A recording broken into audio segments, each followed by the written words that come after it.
the concert.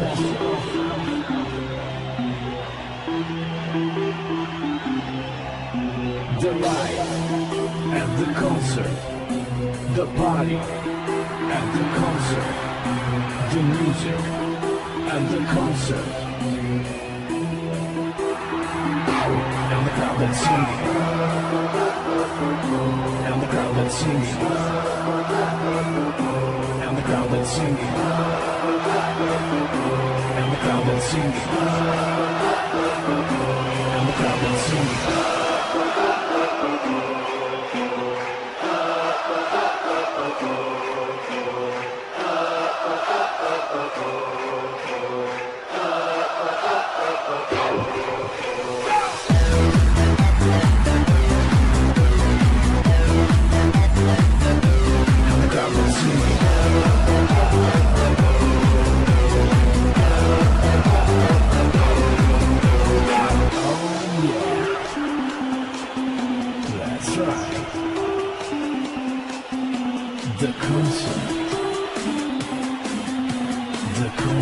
Wala busia hwemre na nongotwe abo ediapa ho sima edu mienu afe na ebrenawe du ese tenase na yede the fast transport yede sports digest na Saturday na Saturday the sports digest yede ebesum frisabre ekopim fe dubako ebebo ansakra ne asore ede frinkonya so ede ya tenase nsempi local stories so yebe kwa akohwe ne eba betodwa George akwasi afiye Wadin komo edafade technical team omugiram edema blasters nsembe ena woka ebehwe na yede munchimu yede abasaso ena ne tenso room South Day MP me pacho honorable Roxanne Nelson wadin komo edafa ene Ghana yebeko room United States of America ena Canada no afutuo be ena odiama Ghanaians yebeko akohwe empanifo adin komo bebre Kempon travel and tour wo mo yenhihye bi nhihye ben no moye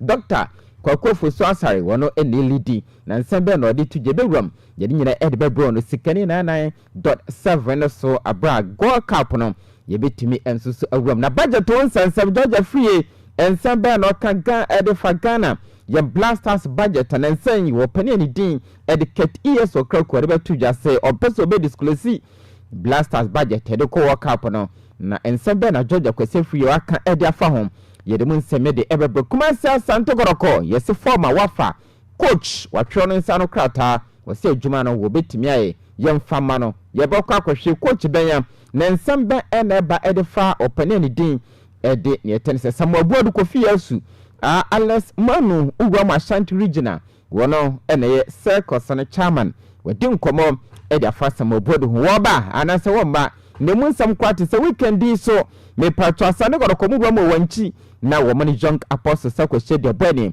na nsembe na mpanimfo eka yebehwe mu coach wo paneni de prince jaw owusu wadin komo ede fama che no ho senkwa no hu no yebegwam yedi nyina yede bebro ni akwakohwe azar fixtures wom ewo ne tie ene se Ghana yem Premier League Monday 23 eno ewo ho no division 1 match se wo ha me patro weekend the Women's Premier League emaso na den ene beba so FA Cup no yebehwe all fixtures na edamanim ne anopaya yedi ebebro no super magic authenticated dalosikani 99.7 sunsempi ofia yedi ebebro be konkrofo kroso ni akwakosho as usual weekend matches p ewom na yebekwa akosho fixtures etumi atodwan Major League Soccer bounce back afei na ewom na fixtures no kwati saying weekend di Leo Messi wone netie ene say one great player team ene kwakusha dabom ne team bena yede mun seme de bebre show no se be won Premier League na Arsenal jago mu che Mikel Metona Tata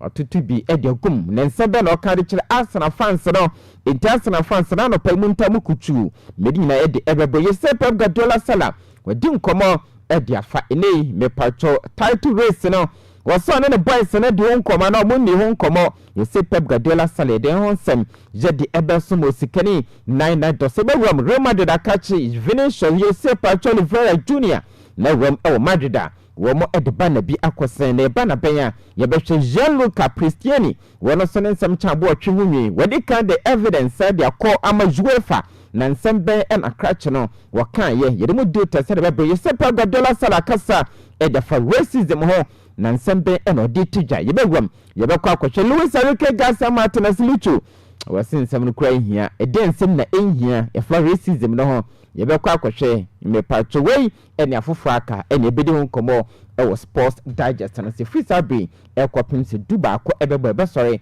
e di afrin konwa so juma de ne no e na edi ntime patcho ani dim o do text message and WhatsApp o de 0244 094378 and 0200693025 fra efa hona yenkan e o show no so ntime emfama wam your Facebook no so Sikani FM 99.7 me patcho you stream live ho DJ Fanny Adaroma into stream live on yete any see Facebook handle now so me patcho kwa no ahye na do comment atwase ye bejebre ye be kan yina kama e show no so atumi ediamana no pai enso se YouTube no so Sikani FM online TV ani demu ru ahwana fi onso do comment na de atwase ye bejebre ye be kan kama ediama on subscribe ye enso so a ani dim na wa subscribe na kama atumi edi amaye nei wo mo so etaye chede ho nsam no je di ebro on Sikani 99.7 we ene afofraka ena enso ye di ema no bidin de Salim DJ Fanny Adaroma sanso ena bejofo ni nyina age atuma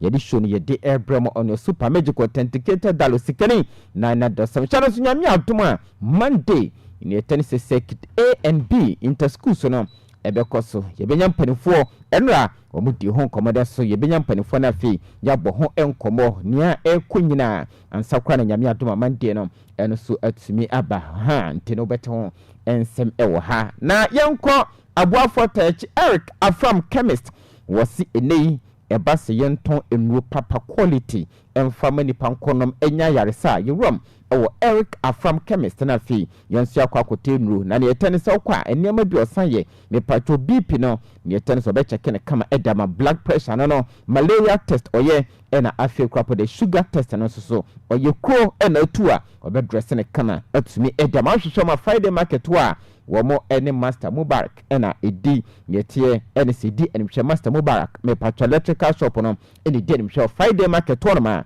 entiene Eric Afram chemist monkomo 0249 541256 na me patcho benu quality yenton ma ema wonsoso no nkonom enya hoden ye kanfo Afram Eric Afram chemist na DM na ne yetane Blessed Sound Enterprise no so ya Friday wa market one man yetane boga kwadwon kroma na bansoro na siepe ho na me patcho Blessed Sound Enterprise omo ewo na wo mo de dwuma de mo di ene se mattress no mo ton enti queen size mattress na open king size open double student mattress ato say 8 inches say 10 inches say 12 inches 15 inches 5 inches 7 inches 6 inches ina yewom ewo Blessed Sound Enterprise na fe yenso yakwa kotoye mattress quality pillow no so de me kire so nyen bebre na ewo ne yetane Blessed Sound Enterprise o market marika kan eso rom el Friday market no abansoro na ene Friday market de nimhwe boga kwadwon koma na bansoro na siepe na Blessed Sound Enterprise we nei wo mo ed mattress quality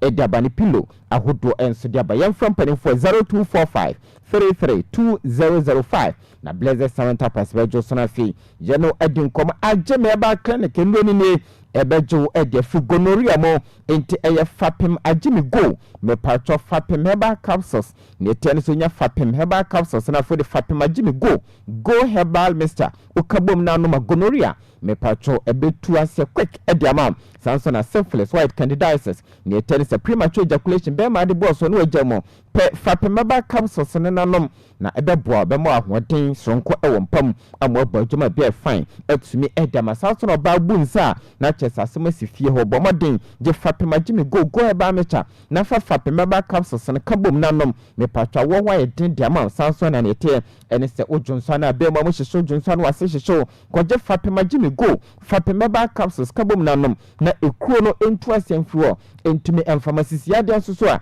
me kanfo fapem agimi go fapem herbal capsules na de ma wa ye mere wompam si ye twa wada panie bo modern je fapem agimi go fapem herbal capsules nanom na ne man ko yo ba himfie toda na nsu fita bi gugugu enko ye kran famam kwaje fapem Jimmy go fapem meba capsules kabom nanom fapem tea and emester ene ye typhoid ene malaria dro ujibi na no ma typhoid be ko malaria ene so asie bi to fapem koko eba mecha ene so koko dro nya bi na no ma koko ebe dwane one time media ye rom ewo any herbal shop bia na chemical shop bia believe in God chemicals sister pa drugstore sa so ena Alexander Joe chemicals yes ke ye bua no ukopiem a wonsa ebe tumi aka fapem Jimmy go fapem meba capsules fapem tea and emester joke chemicals na wa chemicals otokrom ena avoka herbal shop ewo ne tie ne se Infinity Hotel me pacho ukopiem global pharmacy osikane herbal shop mo kra komuwam ewo Isaac Tutuba drugstore peace information center fire era no pai woni Dr. Ko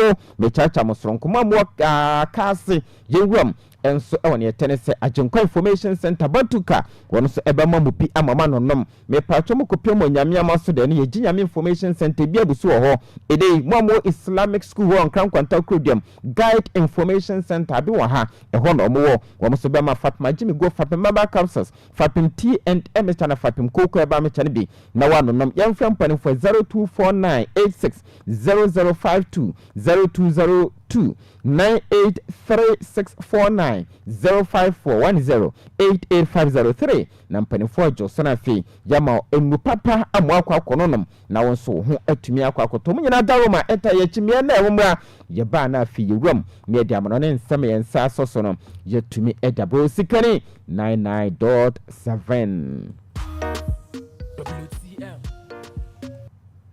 Usikani Total Sports Mama Sports ya kono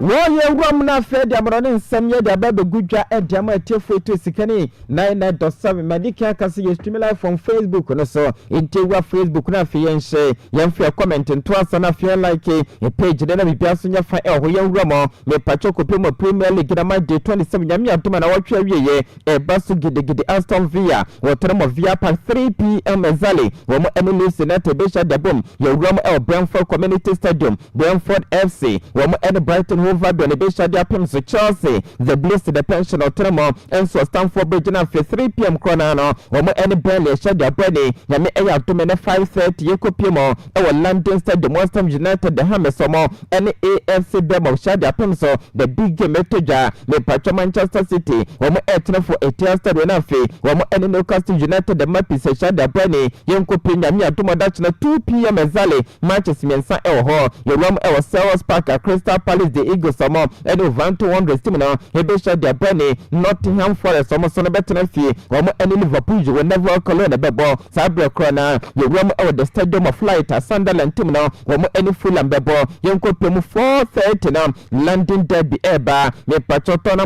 place team now or any Arsenal the Ghana the Besha de Boom we air the biggest fixture weekend and I say to ja you run our Monday Yamia Duma 8 p.m. Zali they can help me Patro Stadium now and a bobo kwani tell Everton the toughest so Manchester United ebesha dabom we a Monday night football because you run Roman 10 times young coach league log no you mo ayre cement Arsenal we won 27 matches na we 58 points Manchester City we won 26 or 53 Aston Villa gonna etosu miensa gonna 50 Manchester United tosu 9 or 45 points and winsem ye di Chelsea na tosu num gonna 44 Liverpool you never call we mo tosu nsia gonna 42 Brentford FC Gomo Tosun so Gomo 40 in Everton team now Gomo Tosun Wache Gomo 37 points AFC Bournemouth team now Gomo Tosun Kono Gomo 37 Newcastle United the Mapis Gomo Tosun do Gomo 36 Duba Kono Ye Rom League logo no Asia ho Young coach Sunderland Gomo Tosun Duba Kono Me Pacho Gomo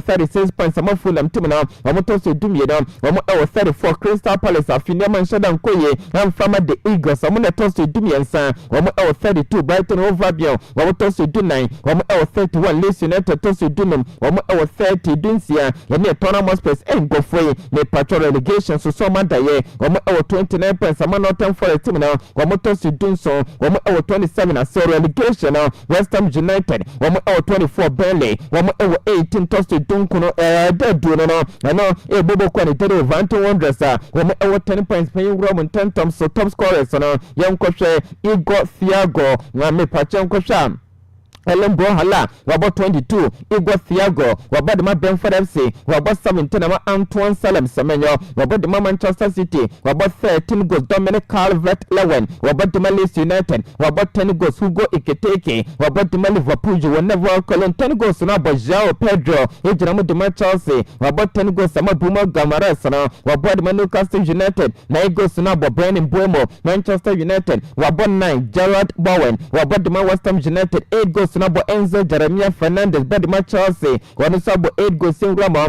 yankwahwe colorful scintillating La Liga na me emfantuja ese nyame atoma Monday 25 na start enra ye Roma e was San Memmes Barrier me tense Athletic Club Bilbao wamo tontram ye no me patron ye tense bobo kwa ni Dedi Elche wamo ekwatimu baako kracha ni din edi gora zeta wano etontanani ye no ene dim Athletic Club Bilbao ye Roma Elche one consolation goal no di Andres Silva wano ene bo one consolation goal edi mabobo kwa ni Dedi Elche eni game ete general ya wonse medima ye Roma ententam La Liga colorful scintillating yami atumene me patron Monday 25 no ebete jaro so side that otenam 1 PM Zale Real Arena wamo eni Real Oviedo Shade Bani ye Roma enso Stadio La me patron Katuya ne tennis de Sevilla honomo ena Robert Tistimino wotena 3:15 Zale wamo eni Rayo Vallecano Shade Bani 5:30 ne ye Roma enso El Sada me patron Stadio El Sada ho ena Osasuna wamo eni Roma de Los Blancos Los Mariners Shade Bom yami eya dumene 8 PM Zale ye Roma ewa me patron Riyadh Metropolitano honomo ena Atletico de Madrid Blancos samo ene Espanyol ebe Shade Bani yankopon ya atuma da chana La Liga no ebe to yankosha Sunday fixtures no say ni City me patron ye tennis 1 PM Zale ye Roma enso Coliseum Stadium honomo ena hotel fitimno Womane Sevilla Shade Bani Spotify Camp Nou Barcelona eno 3:15 Zale womo ene Levante Shade Bani Roma Abanka Beleda Sonoma ena Celta Vigo 5:30 womo ene Roma Yoka Shade Bani yemfantuja ese nyame atuma 8 PM dacha na Villarreal Yellow Submarine wotenamo Stadio La di Ceramica me patron yetie edisomo ene Valencia Shade Bani Monday Night Football bekoso ne tennis Roma Stadio di Mendizorosa honomo ena Deportivo Alaves timno wamo ene Girona 8 PM Zale na that particular game no ene so eteja yanko pemu legulo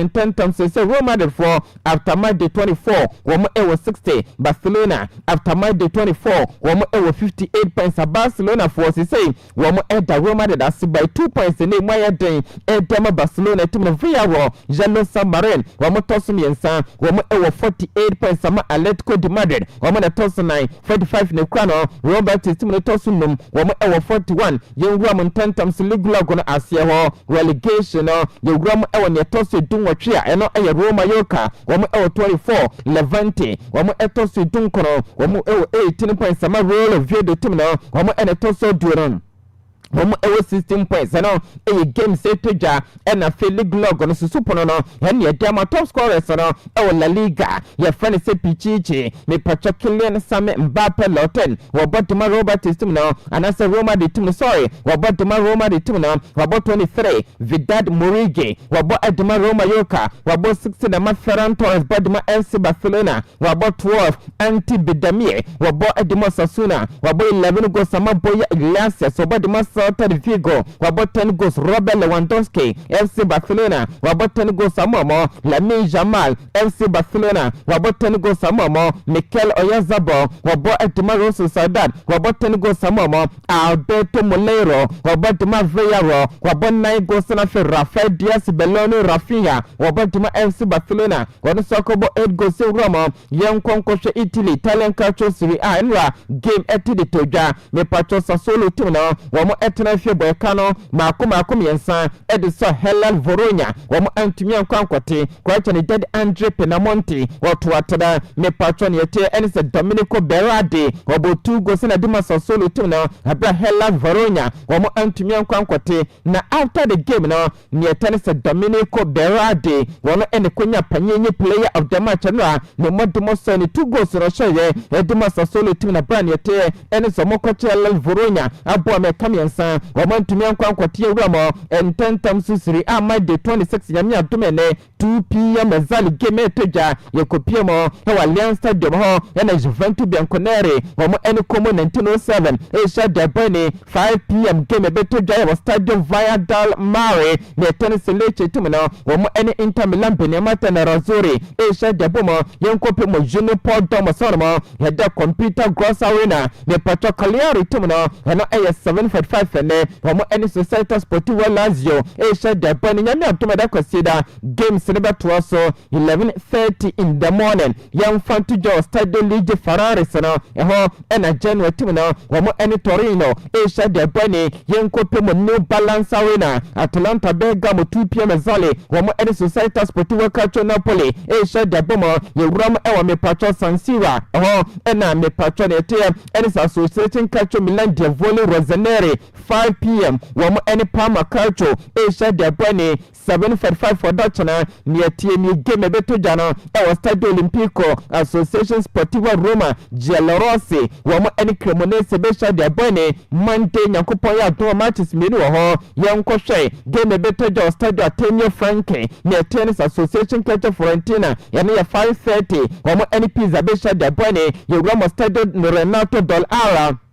Bologna, Wamoso 7:45 Monday, Wamo and Udini Calcio, Enisha Dapamso, Young Roman Tentamso, League Table, Soroho, Inter Milan, about 25 matches, or 61, AC Milan about 25, or 54, Napoli about 25, or 50, the Pacho Roma and Tosonai, Wamo 47 points, Juventus Timino, Wamo Tosunum, Wamo 46 points, Como Fuafi, Nyas and Kakraba, Francesca Fabega Solani team, Wamo Bomb more than 42 points so far. In the Cromo, Wamotosunsia, you ram our near tennis relegation zone, near 18 position, Nepatro Association Catcher Fiorentina, Wamo, and so our 21 points, Sama Pizza, Wamo our 19 position, 15 points in the Crono, Hellas Verona, Wamo Etoso Duro, Wamo and so 15 points today, Yetumun Samademo Shono, so Yonkopio Capo Canoniere, top scorers, on your tennis Italy, Lataro Avia Martinez ball, Hedma Inter Milan Benemata and Razuri, Wabo 14 goals, Nico Paz, Badi Macomo 1907, Wabo 9 goals, Nepacho Anastasias, Adua Vicas, Wabo,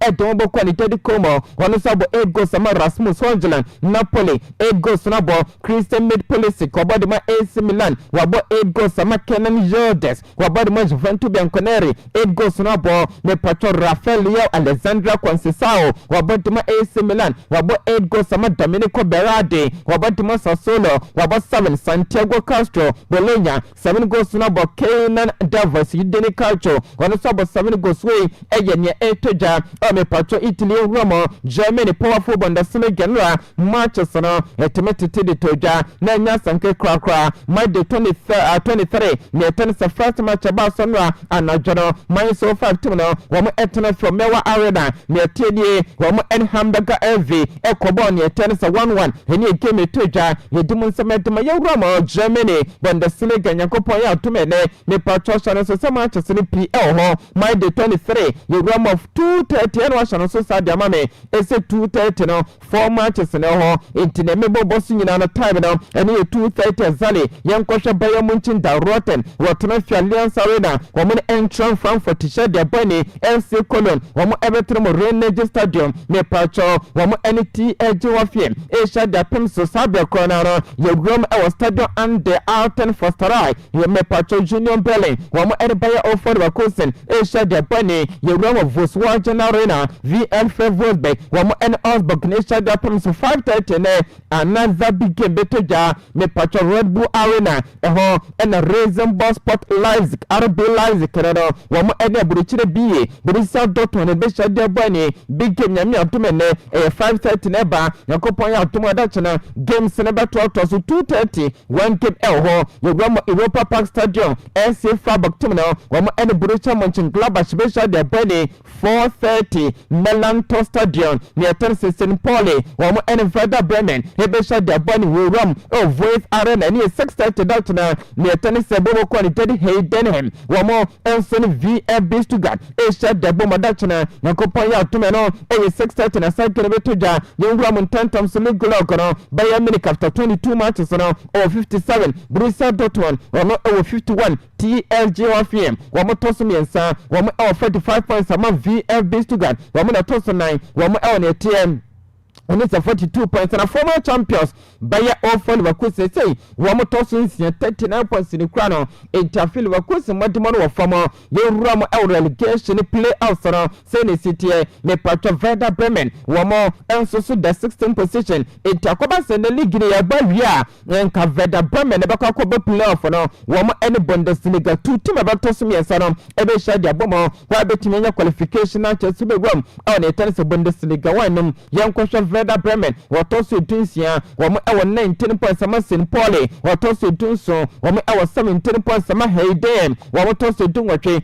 13 points ne kurama emu ayere ɛdama Heidenheim boboko no yankɔhwɛ keka tajakanona me pato top scorers no say ne sitie Harry Edward Kane wɔbɔ ɛdɛmɔbɔkɔ ne tɛde Bayern Munchen wɔbɔ 26 ama Luis Diaz wɔbɔ ma Bayern Munich wɔn nso bɔ 13 Dennis Undaf wɔbɔ dema VfB Stuttgart wɔbɔ 12 goals ama Goyase wabadima Dortmund wanosabo 11 goals Nadim Amiri wabadima Mainz 5 wabot 10 goals ama Michael Olise wabadima Bayern Munich wanoso 10 goals na bo me pajo Haris Tabakovic wabo edima Borussia Mönchengladbach wabot 10 goals Andrea Kramaric wabo edima TSG Hoffenheim 9 goals na bo Mohamed El Amin Amora wabodima VfB Wolfsburg wabo edima Bokono wabo 8 goals ama Christopher Bwangatena wabodima RB Leipzig also 8 goals na bo yewura montantam senko pemo fans na hwe league enu game ba kwete de toja na no edema de 23 no yakosha star break team no wo mo etona fie Olympique Marseille me patwa mo Olympique Marseille bona kamiro Marseille fantumi ante kwacha ni Teddy Ludovic Ageorgia wono ene bo doni goal ene bo kwa ni den edi me pana se 2 goals no sorry wono ene nya 2 goals no hetima Marseille team no Ludovic Ageorgia wono ene nya Santana no hetima star break team na Marseille womo tumi ankotenwa Mason Greenwood akomese penalty o za crucial game no yemfantuja friend ke no yakopo aya tuma ma de 23 no etimi ebeto so ene me patcho 4 pm ezali ye rom e star bola delele ne tennis Arsenal team no womo NAS Monaco shade bani 6 pm ezali stadium de Toulouse ono ene Toulouse FC womo Paris FC shade bomo me patcho yakopo ya tuma 8-5 ezali Paris Saint-Germain wotrem Parc de Princesse na fi womo Metz FC shade bani yami atuma da tuna games ne to so start the IB di Shams ho and Auxerre 2 pm ezali woman star Rene me patcho 4:15 no match 3 be kosinti me patcho no share so start ma me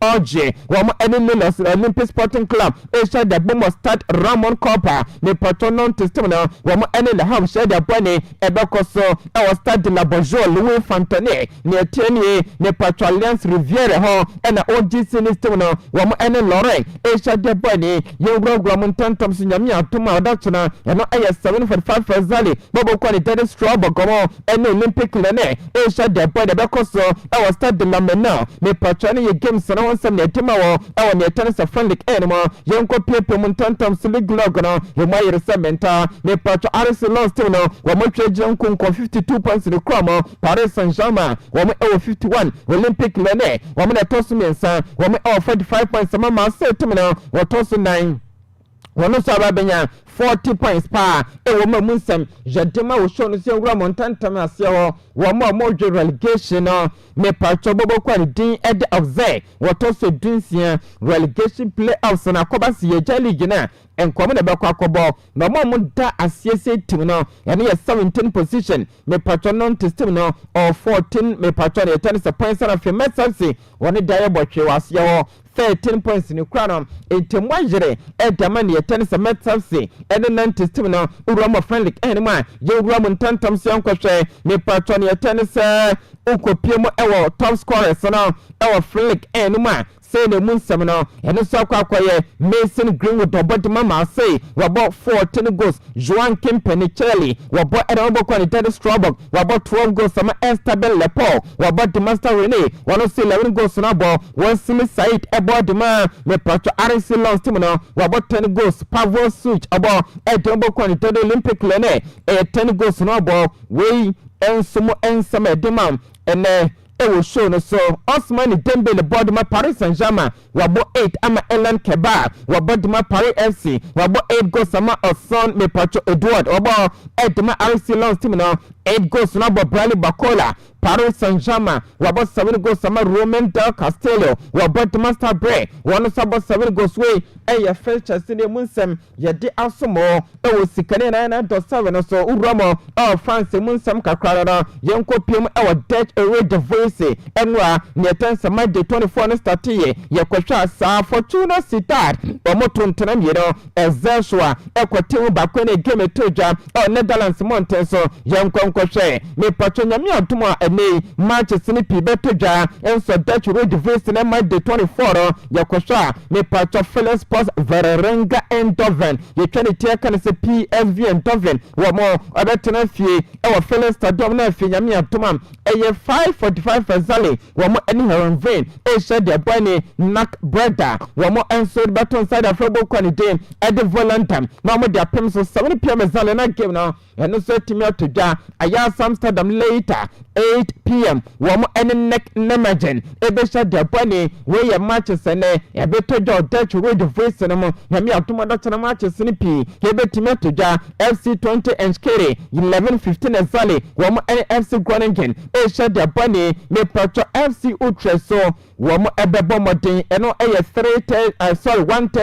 130 wo mo any go ahead Eagles me amane pegs wole e be shed de bani yes Utrecht any pegs wole e shed de bani nyame ya tuma sabre krona no e 130 no go ahead Eagles amane Heracles Amelo e de bani 3:45 for Zali AZ Takma woman Sparta Rotterdam 7 p.m. fire no team no woman any Telstar any shada boom we Dutch radio voice ye Roman tantam league log no table no esro PSV Eindhoven woman at the Hejen Kunkon 59 points in the chromo me patcho friend no team no toss me no woman e 45 Nek Nijmegen woman at near toss me ensa woman e 42 me patcho aya Amsterdam team no woman at toss 9 woman so e 42 points munsem jede emo na no pai e wo show no so jen Roman tantam so yankwa league log no ya wie ne sa no na ne tennis league log no ya wie soro no yemfamra asie ho na ne tennis relegation playoffs ne say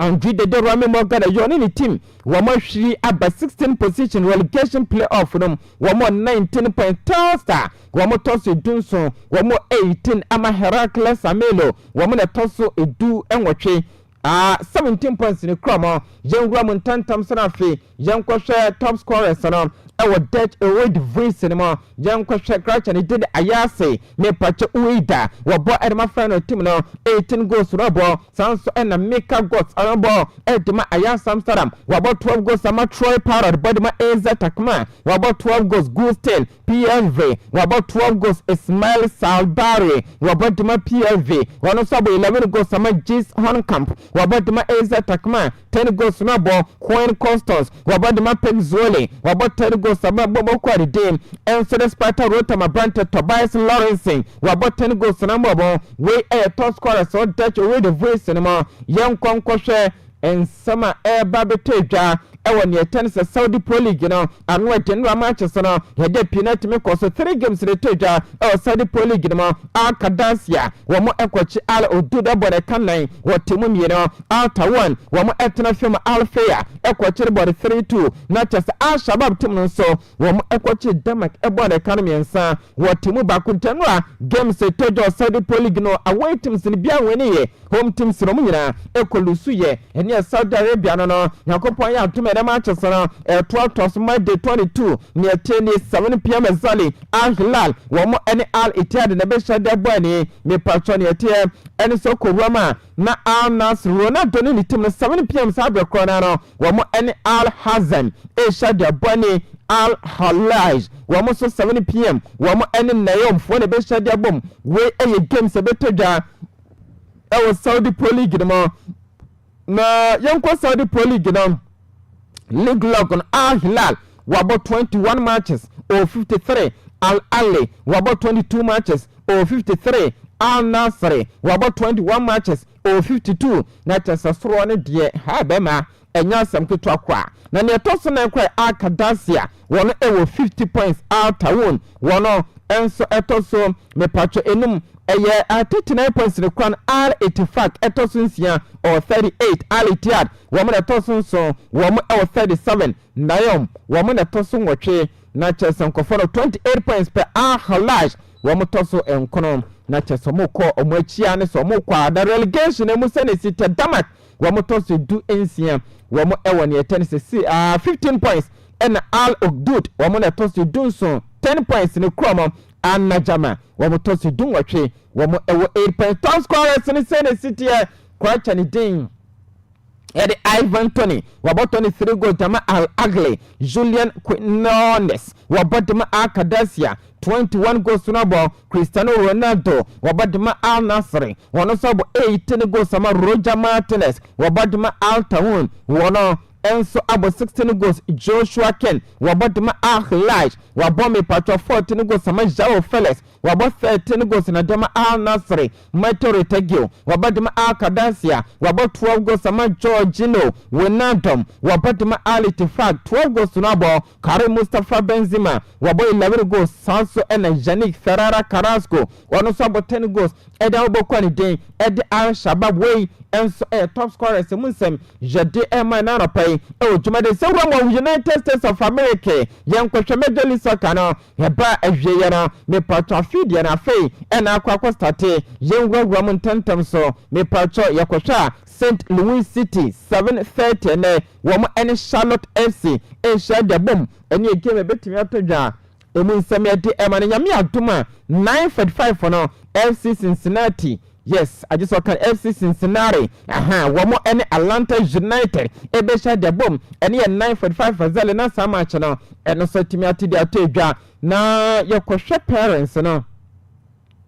Nyami atoma da chana homachi Manchester beba so say city DC United wo mo any Philadelphia Union eno eye 12:30 Sabre corner no me patrona Orlando City wo mo any New York Red Bull shade boni Vancouver Whitecaps samo Elsone Real Salt Lake shade boom me tennis 1:30 no ahmachi Austin me patromina Austin FC womo enemy Minnesota United ebe shade bom Dallas FC womo enemy Toronto FC ebe shade boani wey enso Manchester so na Houston Dynamo womo enemy Chicago Fire boni na 1:30 na sa games no ene timi abaso nyame abdoma da kwasie da jewu kwasie da no Nashville womo enemy New England Revolution betimi shade bom me patron eternal Los Angeles FC woman in Miami be shade bom big game yakopon ya tuma kwasie da ewa Monday no anasa kwasie da yes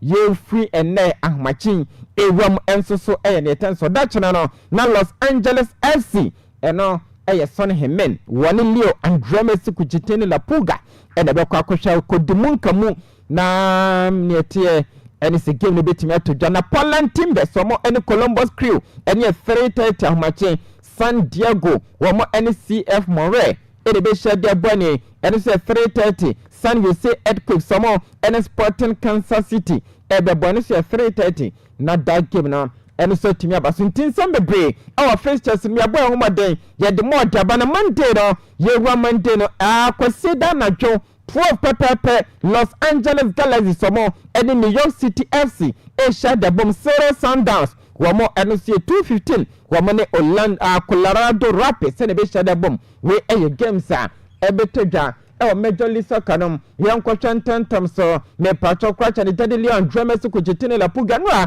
je ko wusa waye ne photo shoot no kama Major League Soccer mo ninyina ene Selio me tennis Inter Miami womo enso ba start the Premier League no anase bowura mo Major League Soccer mo me patro mo kwakodi enkuti entina wa season ne best start no womo etimi make sure so mo just no wombe on Valenti me tennis na Leo Andremes kujitene la puga wakodone number 10 no na chesi bibia kama ko just ne bubu ekwa ne kokoso no esa star ba ko da woni nyina ene se Inter Miami team no me patro just end the season e twa mai sei ye best start new season no wo mo ene timi ekwaje me patro ne tie ene sade e friend se Major League Soccer trophy no edisi o mo na asinto mo de one star no e de abo mo bo etilio andre Messi kuchitini la puga wone mpanifo wo mo ebe make sure se season no wo mo ebe wam gidegide na ye nkonkotwa match eba no me patro Salim wone eye adwuma edima bokwa ni tede Los Angeles FC wo mo team ene ni Leo Andre Messi kuchitini la puga ni team Inter Miami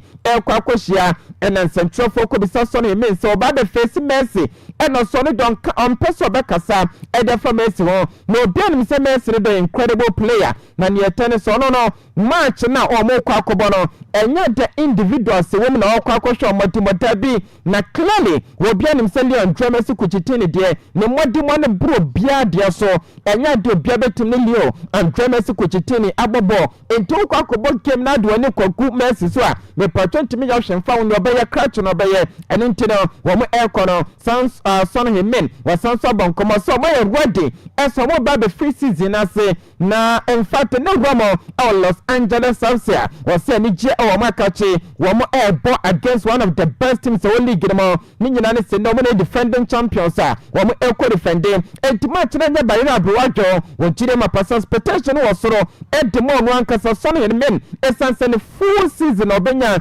Major League Soccer mo eno enyakopon ya aduma this season enti ani je wona krama mo wono so expect ne ma big so beye eno enso nsem na pay ye de sumon ye super magic authenticated dollars sikane 99.7 ye gramo Inter Miami akachi na manager ye friend se Roma na chas Javier Mascherano wono so bon komo San Leo Andre Messi kuchitini la puga okupraye omo friendly match ba kokra na so mo kobono Leo antimi ankwanko se kama match no wo mo akwa to dia shada fofo ma Messi kwa the apology letter de baye ninyina ne sada na pomu tene shada mie paye nei wa pani Javier Mascherano wa tin komo wa se kwambia so boy ni team edi Leo Andre Messi kuchitini la puga wo be gina mu nyame atoma ne tane sene against Los Angeles FC wono so timi akwhye season ase eno eye ne follow Argentine coach afana Javier Mascherano wono so ne dia work no Jenko Rome Mikel Arteta total manager edma Arsenal tune na Santroni bi na akwa bisa wo panini se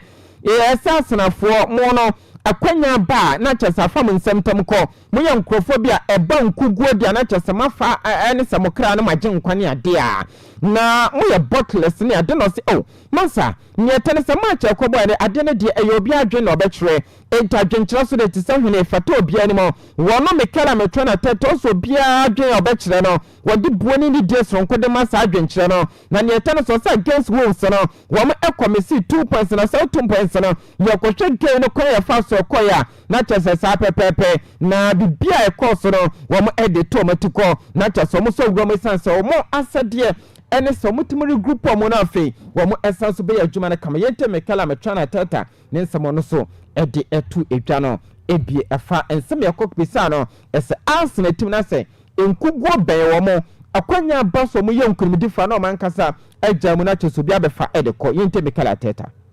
The word bottlers has of course been used quite a lot. The word? Bottlers. I've used a lot since Wednesday's draw. What are so you're obviously top of the Champions League, top of the Premier League still. Do you think that's fair, and what's your thoughts on that actual time? That's individual opinions, perspective, and you have to respect that. I mean, that's part I said after the press conference. You lose 2 points against Wolves in the manner that the game played out, you have to take it in the chin. That's it. It's part of our role. For you, what would constitute a team being bottlers? Sorry? What would constitute a team in general being bottlers? It's not part of my vocabulary, and I don't see it like this because I don't think anybody wants to do that as an intention. But I wouldn't use that word, but that's me. Wo anti-mekara metwana tata so ne dia sa word na friend say botless no wo dia nkugonko na wudi akwanya ba enso ye nkomedufo no ya hwe ha sa ne de kɔ no sesa de no wo ne de enka ne nsɛm ɔka ho esanse sa na wiase na tie football ne de druba bia so obi anhye dan kase me kwa akɔbɔbɔ ne makɔ akɔdi nkuguo ne ade season ne mu wane ade nanso nyema nkoya wo mo de to metena fama prepare ahead eno eya Mikel metona tata ne de kakwe ye de me na po show no so no chi no wo din komane fans no wo gide ba pasas na supporters no kwa wasem nyina ne se wo ka ne clear e de akire mo ense ono no wa bobo no bi pen na ne tene se ya na enkrofo pe wasem abra so na bia match bi difficult no timi akobo draw edru ba bia match bi timi akọ we na ni aditim say supporters no bia be wasem na nema nkoya wona as supporters no mo chiro doso nko ede kire me patcho players no ene wo kwan say mo koye me patcho kokoasa na mo di players na tam ni ade wo se bro bi kwa hoyeye mo no eho ena so tum chiro dokese ede ekire nene wo mo ebe ko mani na fe wo mo aya dwuma na kama yente me kala metwa ateta. Supporters will be expecting a reaction after a disappointing result in midweek. It's going to be a tense and emotional game in the North London derby, as it always is. Can you use those feelings in a positive way? Well, that's what we are trying to do, and that's the instant reaction. First of all is pain, and after that is, okay, what can I do about it? And that's it. That is not any other thing that we have to do. Now what we have to do is perform on the pitch. The words are clear. I was a player. Love me when I draw or when I lose. When I win, to love you when I win is very, very easy. You have to love the players and be next to them when they need it the most. Wa enti mekala metwa na teta no wose nyese nkunim die bankwa na ata players na chi wose adia koyi pa eni se nkuguo na bana chese no wa ben player na tu no fana wo se nkwan ni ade ene mekala metwa na teta wono so ne de kakwe na no pai jedema on your super medical authenticated OSIKANI 99% sports digest no ene mo ena uguso wute na Martin Zubimendi woni Jurian Timba yankofo bia ye ba outfield players no mo na bo mo minute diama me patcho Arsenal the Ghana sono nia ebe na mekala metwa na teta so jire ma pasa sad na boys na ye no great at the moment na ne tennis asesa ne ma be this season our Arsenal team no ma or say their players no wo mo ankasa ebo abomo the best of condition na condition nya enya da betumi asia kan edama Arsenal. Mendy and Timber's stats, they're the highest outfield players for their minutes this season, and we could say as we approach 12 games left they're looking fatigued and their level of drop, which is normal for me. They look great. Yeah. They do, obviously it's normal for some players to drop. But I've asked you previously about Norgard, I'm going to ask you again. When it comes to sometimes when players do that regular drop in performance, what are you assessing ahead of picking your team that maybe Norgard can't come in sometimes and replace Mendy? Well, we played with Christian, Declan has played there as well. We have changed a lot of players in the team, so it's depending on the kind of game that we expect. Who do we believe is in the best condition, and that's, as you said, physically, mentally, or technically and tactically to deliver what we require. Wa enti mekala metwa na teta manager edema bobo kwani dede Arsenal no na ate so dem nchomode masinye player bia na yafa ne se kogire mo ekosi aka fama Arsenal team no he so ye mentally fit technically wan kasa so odinia mapabegu na akwamra fi wa ye ready so be saka dem Arsenal team no enti na Martin Zubimendi ne Jurian Timber this season wo mo enya more minutes no edema Arsenal bobo kano chi no me patcho ena no mo ene bobo kwani dede wo vanto wondra so kobo 2-2 no ye kwhwe Wolves some TikTok anacha some enso twetwe Arsenal power ho na no ene no central focus bi san se okohu saade no e TikTok no so no so no de no kwa wasem nyina no after the game no Rob Edias test no e kan chane se no kwa ne se one the best team in the league no by far and wo so no wo akwa so jire ma pasa sansam na Rob Edias kan chane no wo ye much interested our saade no dan se wo bi akwa post bibi e on the tennis Wolves some enso TikTok so woni me pa krokra na some me kala tata to join in some. No, what I read is the press conference of Rob, their manager, before the game, and what he said about us, and what he texted me, that he thinks that we are the best team in the league by far. I'm much more interested about that any other thing that I don't know who posted or whatever, especially because I don't read it.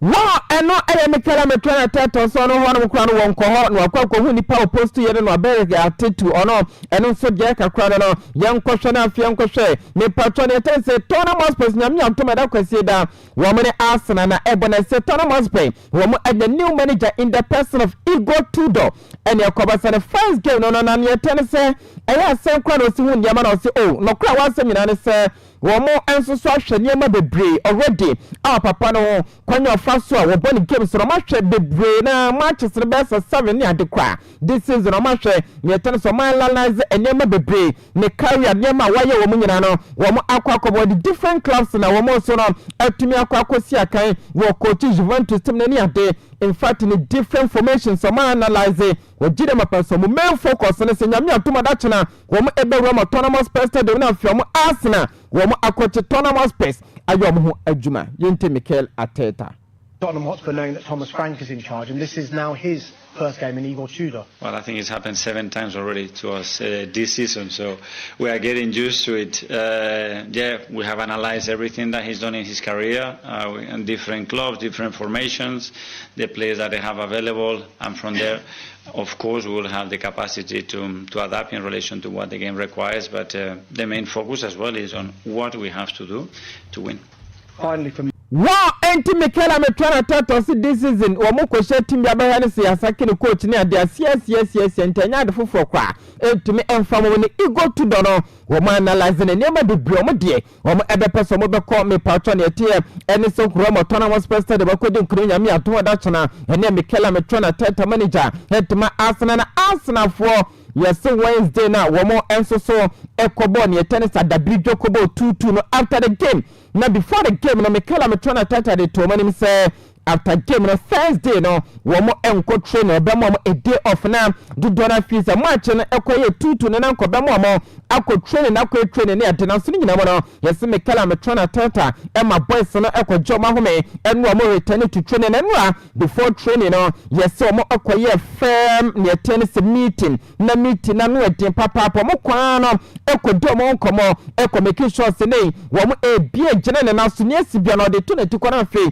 remaining games no wo mo atumi aba wene ena eye ne ese no akoso Arsenal wo mo training gan na declare why say midfielder edma Arsenal ne ko bisa ne se opani they say do team say ne mo ayeden edma mo Arsenal for na Premier League no ne tana se mo ko wina na so no kwa asem nyina ne se Premier League no wo mo entena ho fo mo se ngo mo bo no bi dia bro mo ese mo nje esanse mo na mo win for na se dia o se da bi se opese Premier League titles no gia also making sure say we no deserve not just a jumadin waye na womo no ne tewa se nyina ne se womo am making sure say womo ebeye bibia se na bia Arsenal team no womo ebetime nkomedefo wo se nya domo epese trophy no e form centum ko de biara da o se enya standard domo before the season no womo esete ye womo akwakoye team meeting na player bia ye ready ese ne atwem no womo e mana kona fe womo pens na bo ban awene matches no wo se na kwapa ne se nya easy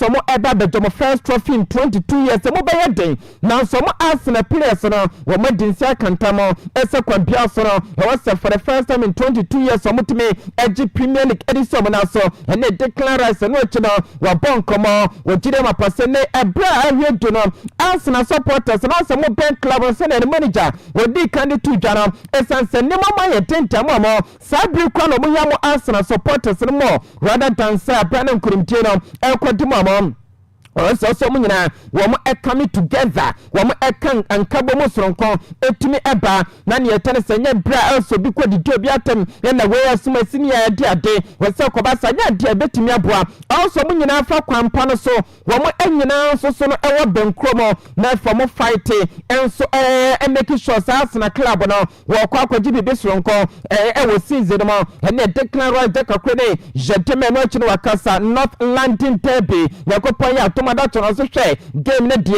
no kwa wasem na se Wednesday ne man koye enkofa bo mo so bo enso gide mapase ebra adru ese Arsenal players no wo mo etime eka bibidi kire Arsenal fans no ese nei wo mo so wo mo muye ene se nyame atomadacho na wo mo edekwa akwachi tournament sport for ajo mo adwuma wo se ebe massive game betodwa match am ketwa kwa ebe sanso massive edamo mo season no so mo ebe time agi Premier League ana so mo ntimi nya ebe depend nyame madacho match no ebeka ho bi papa was so kai pass Bukayo Saka waka ede chom se derby ne dem okra ne se enya dia emepache kolusu e wo tournament pay ye nom e kwa London derby ye kolusu da biara da esanse o mo fans no players and staff no bianim se game ne de wo mo Arsenal for lusu anya dia eno so niam akoye tomomo esanse atwetwe pade na teso mo nam London wo mo enso so no entimi nyom sanfan from no mo ne wo was sen ye tene senya dia players no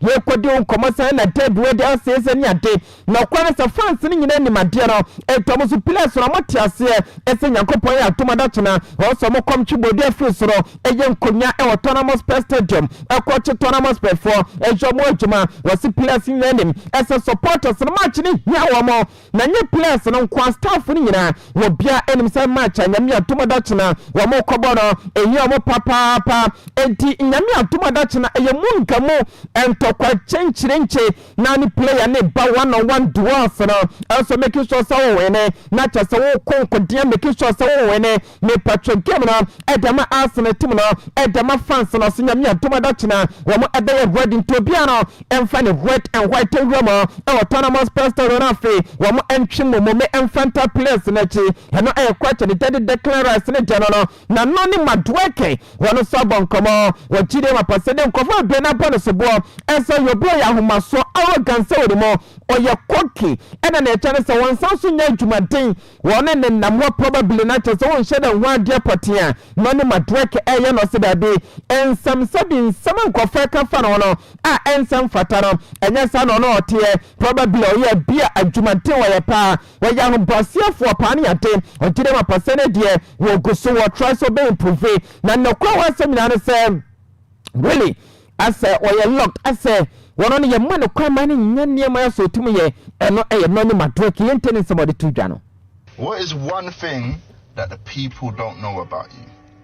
I used to think that people didn't really understand like my actual character, you know, like I feel like sometimes people misunderstand you. A little bit, I don't want to say that, but like I feel like sometimes people think I'm arrogant or I'm cocky or I don't work hard or I don't really care that much, but I'm probably the complete opposite. Really? You know. I mean, I know that. This whole thing for me, like, it's everything. Like, I'm always trying to improve, and yeah, I feel like people should just know that I'm really locked into this. Wa enti eno eye no ni madweke player edima Arsenal de kakrene jedima o show no so eberezi eze wono so eye player second Arsenal na ekobisa se na ne etene se abrabobon papa ben opeso ja wo Arsenal bobokonom na okwaye da ka ne legacy e wo Arsenal na so ne de na opeso nkrofo nyina kafa no ho se nia wo ye bia no wono eye de hye Yesu animonyam ose no ene ne botaya esineni so yentie eberachi eze one ye player de my Arsenal. I want him to say that in everything he did, this is dark. I'm talking about when I'm gone, innit? In everything that he did, he thanked Jesus. He glorified Jesus, and I feel like that's my only mission, if I'm honest. No, eno eye kracha ni dede ebereze eze wono eye me patro player de mabokwa ni dede Arsenal wono so ne de no na Malik Tillman eye player de ma abobokwa ni dede Bayer Leverkusen ene ko bisane senka timbe eno nya kwanya se we se aka de mama nkono Malik Tillman e be bono se adene de Arsenal club na was Arsenal no kwani se eye na kono papa se nkobesi kan edema Arsenal club no na kwani so domo me patro so mo great coach more great system na ojide mapaso ko Arsenal no Malik Tillman wo be fiti e wo mo system me san so tasha mo wo mo etimisha lot of go from set a pieces go so na mo tontona wo ba Champions League na so mo ye different kwa yente kracha ne dead Malik Tillman won a player de Bayer Leverkusen. Who's your team in the Premier League? It's a tough one. I don't have a favorite team, but if there's one club I would love to play for, it's Arsenal. We both support Man United, man. We were hoping to hear Man United. Yeah, my bad. What is the reason for Arsenal? Has that got anything to do with, growing up, the way they played the game, or is it something to do with now? Because Arsenal is actually quite a common answer you get, for people that are outside the Premier League, look to as a team they want to play for one day. One thing is the way they play now. I think they have a great coach, they have a great system, and I think I would fit into it. But there's also one of my ex-teammates, he's a big Arsenal fan, so he got me into it as well. But yeah, I just like the way they play. That's interesting you say that, Malik, because I think there's this big conversation around Arsenal at the moment in England where a lot of people actually criticize the way they play in terms of they call them too defensive. Yeah, but I do find that the conversation outside of England, a lot of teams and fans and coaches are very complimentary of Arteta and the team, similar to just how you were as well too. I mean, obviously they score a lot of goals out of set pieces, but it's also part of the game. But yeah, I think if you watch them in Champions League, it's also a different style of playing. The Premier League also has changed a little bit in the way teams play against them or play in general. So obviously they had to adapt. But I think if you watch the Champions League game, it's also a different Arsenal. Wa enti eno eye Malik Tillman obo edema boko ni din e ba yo follow bakusi na ate so ono so kan sempa head for Arsenal club no jide ma paso mo system mo bo Premier League no ye rom e Champions League ni different kwa na ye ne fe kwa set pieces na wo mo tontana bi bredi free ho no eno eye kwa chene sensem na pai ye de emanu ye super magical authenticated dalusikane na dosen ye rom ranking is eba and it's Arsenal technical director Fanny James Ellis kwa panino was on Arsenal bobo na tonkwanta pa immediate effect na ndo no yene so ko tekina mpanifo promote no e ba ne be technical director last summer some come support Andre Bertan African recruitment no wo mo enya kama na Arsenal force wo pane ni din Eddie James Ellis kwa woko no adena ha mo papa wo mo ansusu da so pane no me in fact obebu na ketem so wo free bobo kwa ni din Eddie Arsenal mo yene e later se be sin the major wo de wa ye be e wo de tennis Arsenal academy no wa Boma academy na ro shape ne tennis na company for at the end of the season Pemeta Saka na Sabribi wa kuona ni Eddie France na Bobo Korma wa paneli dem Eddie James Ellis ono na nkebedi mu akotene na afi wa kwakwa shobe enso amana ba be yadwuma no wa Arsenal Academy no mo hedam obedi later seba wa hosamo ene so paneli Eddie James Ellis ono so no wa bu na ketem de France na to no yankofwe Mikel Arteta nyame atoma da chona game wa mo ene Bobo ko ni Eddie tournament specific shede bom no wa kasa ni nkoma obo ene sene players no wa mo ya available was quite the team and so the Martino di Garden fe Kai Havertz no wo mo ebere tena be fi abefisi the Petro tournament space no was Leandro Trossard so available so players nyina no wo gide ma pasom ya available ne momo ye betwe nyame atomene enne eda bibia beba wiese sa 3 players no wo mo ebetimi asakan eda bo kwa ni Derry Arsenal against tournament space ene e Brennan Crabbe ne betimi akire ne Romo e nkonkotwe ensema ebetedwa ede free tournament space o makache na ma memfanto ne eso paniani din edin yetie ene se ayadia igo tudo wono so abonkomo ediafa me pacho bobo kwani din edi tonamos peso so mo kono woni de Mikel Arteta players ne ba no wono ni players ne de akata 13 pe eno mo betimi esi aka ne mo 13 no eye enough ese wo mo ebetimi akoye bibi against Arsenal team no when na mo paso munya Arsenal so no wogire ma pass 13 players no wo mo ebetimi anya yentie Igo Tudo, manager at the tournament space. So we made training with 13 players. So it is how is it. It is how is it. It's not fantastic, beautiful, but it's in this case even bigger challenge to succeed, to come out from this situation, what is now, of course. 13 we will have for sure, and it's quite enough to achieve what we want on Sunday, and that's the first of all. Of course, I understand the importance of this game. This is a derby, you know, North London derby. Everybody expects, you know, the points, the 3 points from us, and we are aware of this.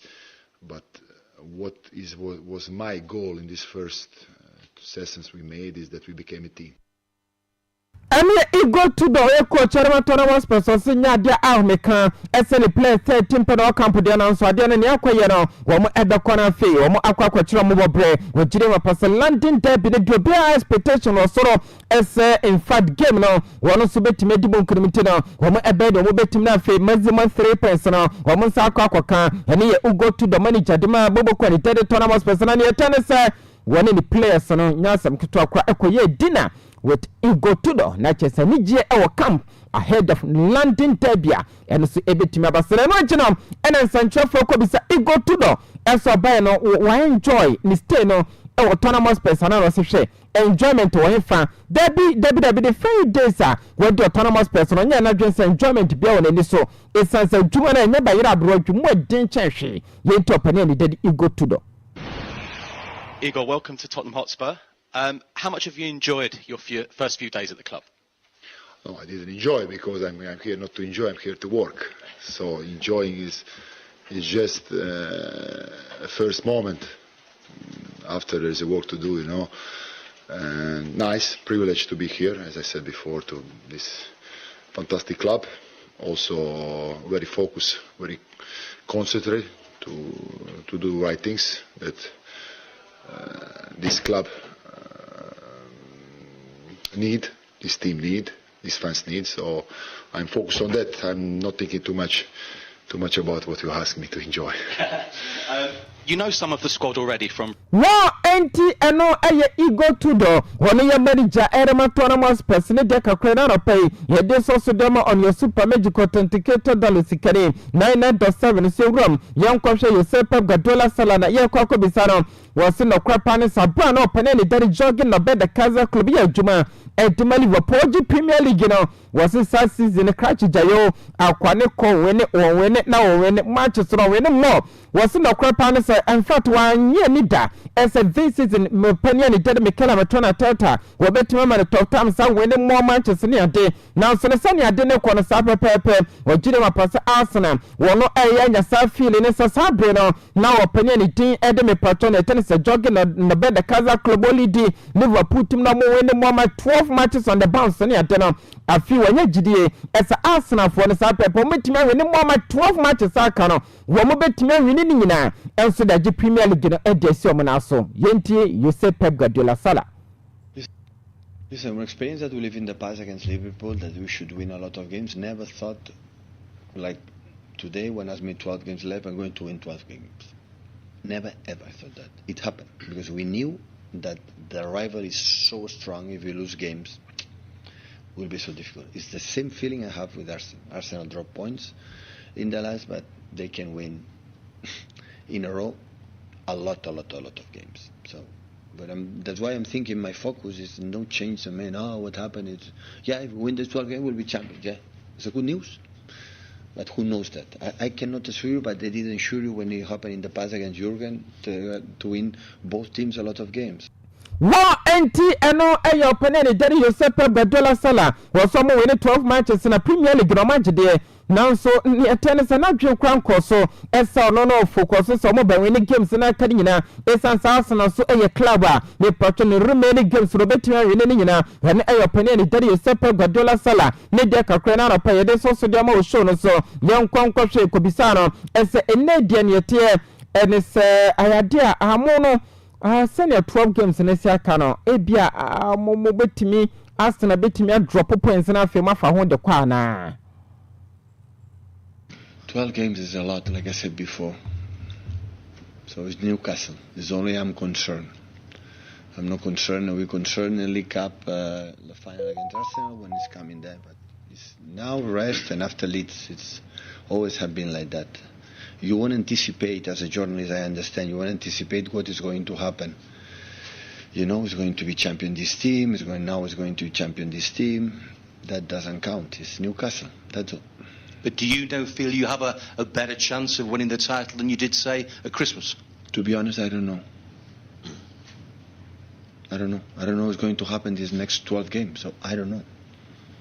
Do you and the players, though, have that confidence that it is now possible? Whereas I didn't speak 1 second about that with my players. Yesterday, the day before, it's just Newcastle. I didn't talk about the table. I didn't talk about the position or something like that. No title talk at all? I could not care less. It's 12 games. If you tell me this question, 2 games left, 3 games left, I will have your answer. It's the 4th time you ask me the same question, I will answer you. You should know me. So it's 12 games left. It's an eternity. So many things is going to happen. Wow, ano ayeye se Pep Guardiola sala o 12 games sana aka ene na dwen kwa ni me patcho league log no so wona ni players no omo ni nkomo esa Arsenal for omo ebetimi drop points am omo Manchester City omo afa odaje Premier League derby omo de nyina ene so omo betena efie Cameroon from aton South Africa Newcastle United the Mapis na omo ayo omo adwuma sanse games ne do so muwa 12 more points there and as 12 matches there me patronya dia bia wono betimi ayo ni nyina na se ebetimi abaso betimi ayo ni nyina ne adinte ne sasa na for drop points there wono emfa no ho da biara da you focus on Newcastle United game yakopon ya to mo be bono ene e Pep Guardiola sala no chino wadin komada fa Newcastle United team no say hey me patro Wednesday ne twa mo no kwa henkrofo ne etene ntena no mo toto no mo toto was half time no na Newcastle United the map so akwache Karabakh FA abon me patro Karapori nom ama Karabakh FK wo akwa amankwa kwati be first half no was na nkebetime 9-0 kwa essence of show mo Raven wo hwe pace in intensity na Newcastle United mo de bog game team sankrofo no wo mania breach enkware domo was na kana Bram patro Eddie Howe wo no ebe frase so mo na wo ya adwuma de Newcastle United team no kwanya na mo fa so mo bom games no mo tunya kwanya ekoseka Champions League no was sa pepe na no Newcastle United team no mo kobodi team sankrofo no they are back ne wo mo se ejuna mo na so sa papo eno chiri Pep Guardiola sala kasa Eddie fa Rodrigo Hernandez Cascante wona eye midfielder de ma me patro Manchester City de se mo kan ene se ne recovery no kwepa no so se akwa no asa obantem dodo no kwense no man kasa ho pre Crichton Teddy Rodri no so no ho pre ba no pre aye no na omugide mapase ne de nipa desani e wo se total bia masa umma me kakra o kwapire wade ba nipa body no kwepa ne se aye adan nyama ntimi nkoye enti wo mo de sua de ese nyame anim no kwere wo mo e promotant na ma Crichton Teddy Rodri wo sampa interview ba bia na tim se ne ma nheda nkoye entimi emfama no no aye Crichton se me no se me no jedema Pep Guardiola sala wo se nyame atomada game mo ene Newcastle United ma picture de boy no Crichton di Eddie Jeremy Doku ontimi seko on available enya dobe ready na fe wa be sakan ede ma bobo kwani Teddy Manchester City against Newcastle United no chino wadin komo Eddie afa me patro Elenbo hala wone Crichton din ene Savio ho wo se ne tie ne se Elenbo hala ana fe Savio wo mo so ebeye ready Eddie ma bobo kwani din Eddie Manchester United against Newcastle United abane sa game ne ekos ntiro se Savio wo ya available Elenbo hala wono so ya available ene opene ne Dani Pep Guardiola sala wono so ne de kakra na pai jede so ne edima e wo dwuma de se no achi no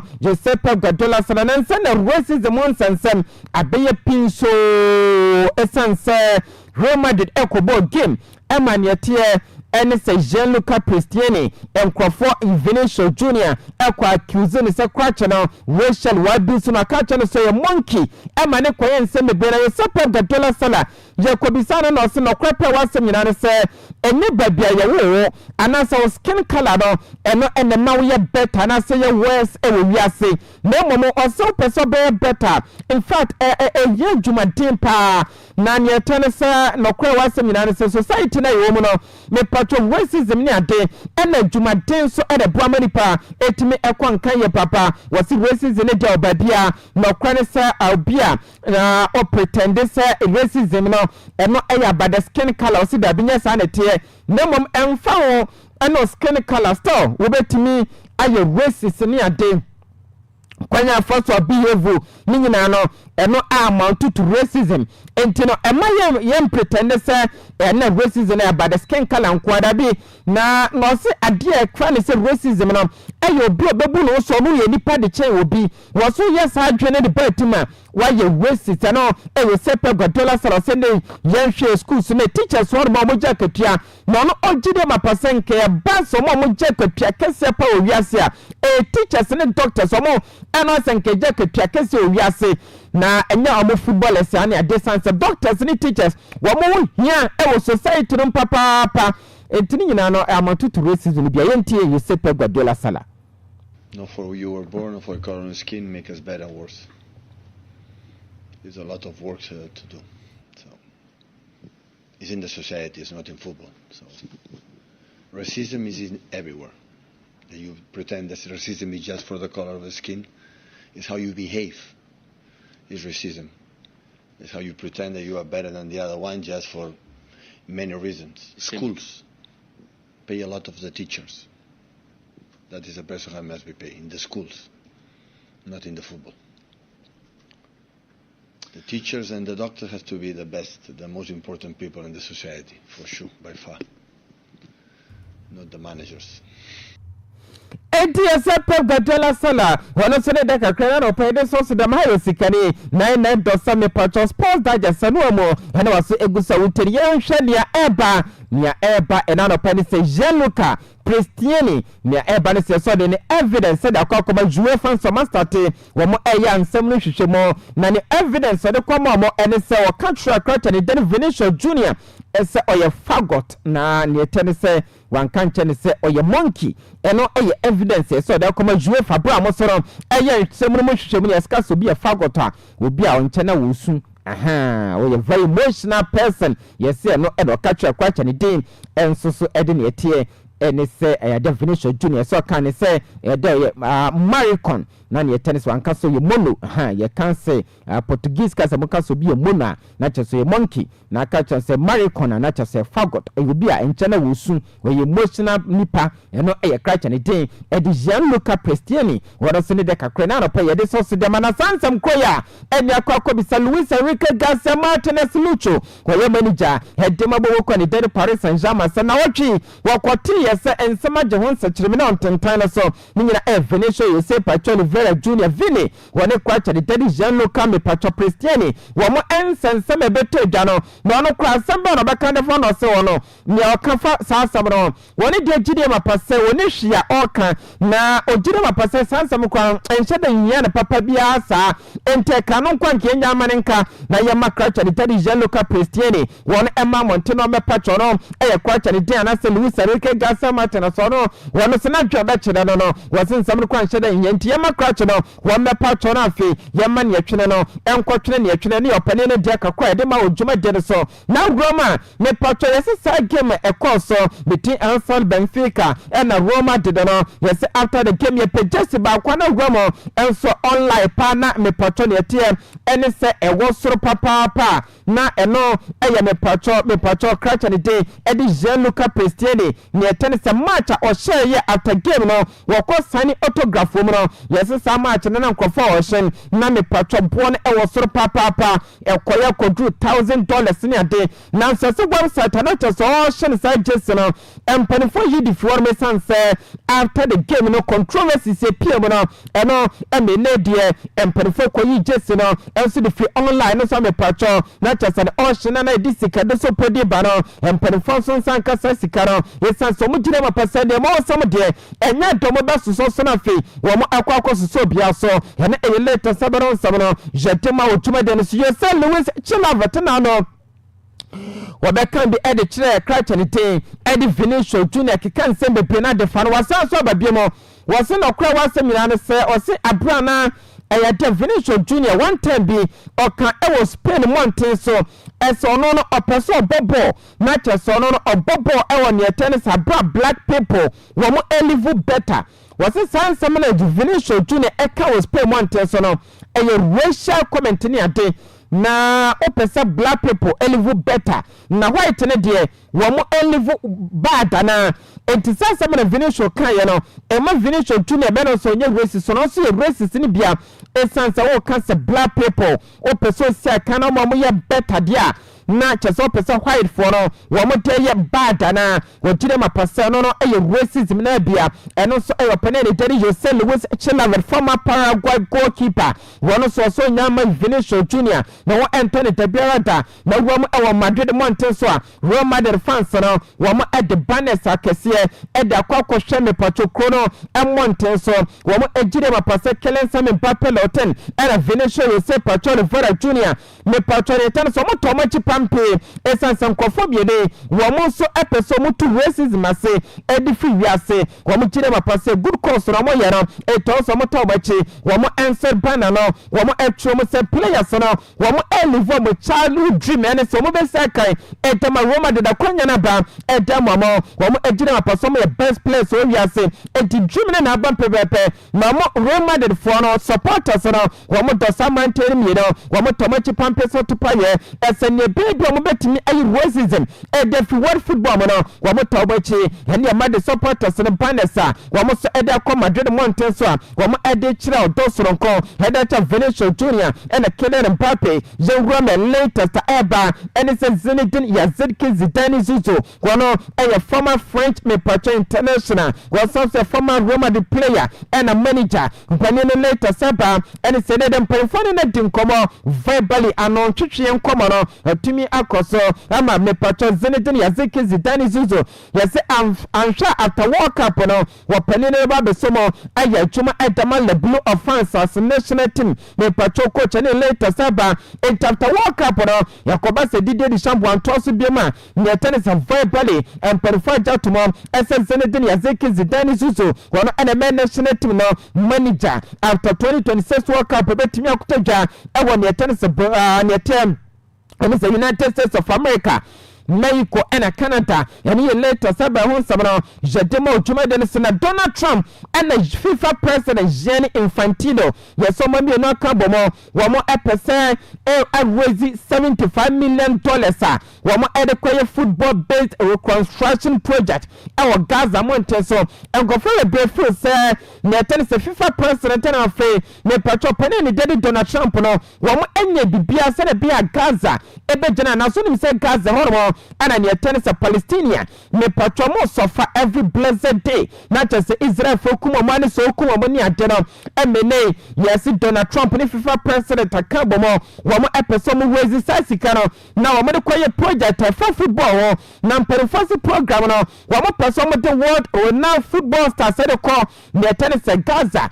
na womo e de ko sewo as inspiration edman kodan ne perform Gaza mountain so esene de kono womo etimi jaba buomo ama me patron ma so timi akoye ed amamo womo eyen semane so beto jaro semano jedema necessary initiative no emperifo komputi abana tesamo eye first meeting board of peace na tesiati board bia womo epese me patron smdwe enso eba ne ten so pene ni dedi Donald Trump no and decide ne boss o pese wiase nyina no asumdwe ko ba bia eno ntina me patron FIFA womo so do mo jebe ho semano yedema otuma de so yenko piem our Vietnam nia eba any somebody for say one more frase one more episode we see the biggest football stadium oh we are say na bigger football stadium no one more so Vietnam me patro se be friend Tron Dong Stadium me patro be friend for 135,000 and no e betimi afom e don ko fanya be as one more the biggest football stadium oh we are say no e later sabaro ya demo utuma de so je bo mo the FA one so a confirm esene dopene ni ten say Jim Radcliffe no eye Manchester United co-owner na esene obedi nkoma brese UK no na ten say manfrafra na beji week aboso e no momomo e na AD UK so sanse me beto jan fata kwense me brena FA start here eso mutumo nkomo later say beto jana na pay ene say FA wo mo e kokobo e demo pene ni ten say Jim Radcliffe esa kwampia so no wan hwena no kasa ye wo football administrator entine okojina babi na wo kansa fofra wan hwe se onko kansa bia ebetimi agu nanim ase ebetimi agu football nanim ase eno eye later se be yesa nyadia emperifo dia so twie bia edebo message miracle fafane nsama kokokan last week na me patro bebre na tutu na srani abasa ene later saba na Michael Carrick manager edebo Manchester United interim basis na oya adwuma no wajire mapase ne Manchester United okonuma me patro bia ni je esen krofo bebre ebi Africans ebi Europeans ebi Arabs ni ate wo mu nyina no enso ye adwuma Manchester United o mo de nipa mu yiyimu ni ate no wo mo do mo so Craig Michael Carrick manager at Manchester United. It's just over a week ago that Sir Jim Ratcliffe made his comments on immigration. Obviously they've had a global impact, but they've also been condemned by many people, including all Manchester United's major fans organisations. As the most visual face of the club, as the manager, the person that we hear from more than anyone else, could you give us your assessment of those comments and the impact they've made? Yeah, I think, look, Sir Jim's made a statement, and the club's made a statement on the back of it, really. So for me to add to that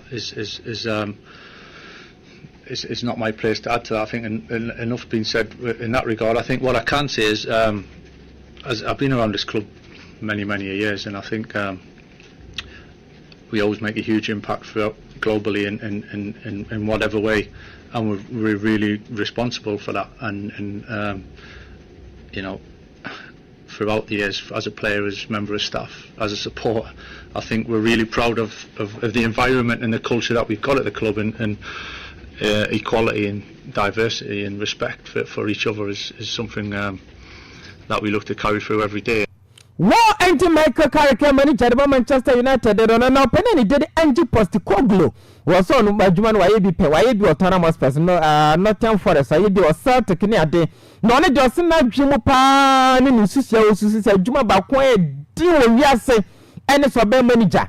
At Manchester United, Manchester United is the hardest job in the world football.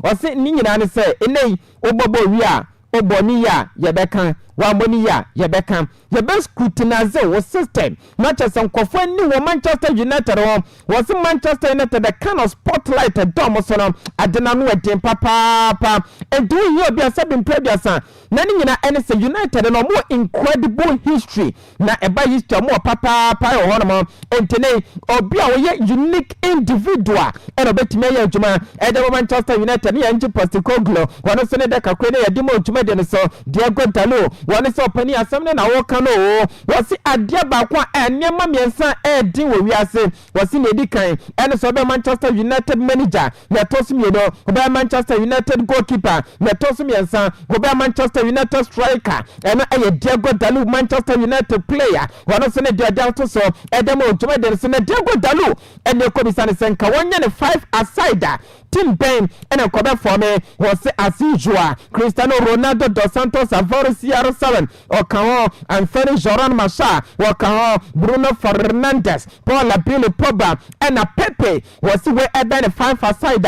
and Kone Omiya Vola Robertima Sale Tomo Yase Krache Anthony Joran Masha Bonidin and was akwane da no kra wasem nyane se wa woni Anthony Joran Masha wo hwe no woni ni se kajim sa kwano se ka de friend consistency and koye consistent and kenye ni se Krache no me patone number bi no na so true ba biatum se true ba no consistency no wa free won kakra wo gina mapasa kwane je consistent na ko person je Ballon d'Or bia and Anthony Joran Masha wo tumi jibe sense akwane de ball no woni mbo papa ene Diego Dalot wano sene de okana for the former teammate of Manchester United and Anthony Joran Masha ho edimun same dima ene tin wadin komo e da fa Bruno Fernandes wasi akwane no kra wasem nyina ene say wo one at the one of the best players o wiase waso ba league ni mu one of the best players o mo Premier League no wasi say wanya ntuma na chase wa sheda one person one kasa no kra no wo betumi akabe wajire mapasa Bruno Fernandes no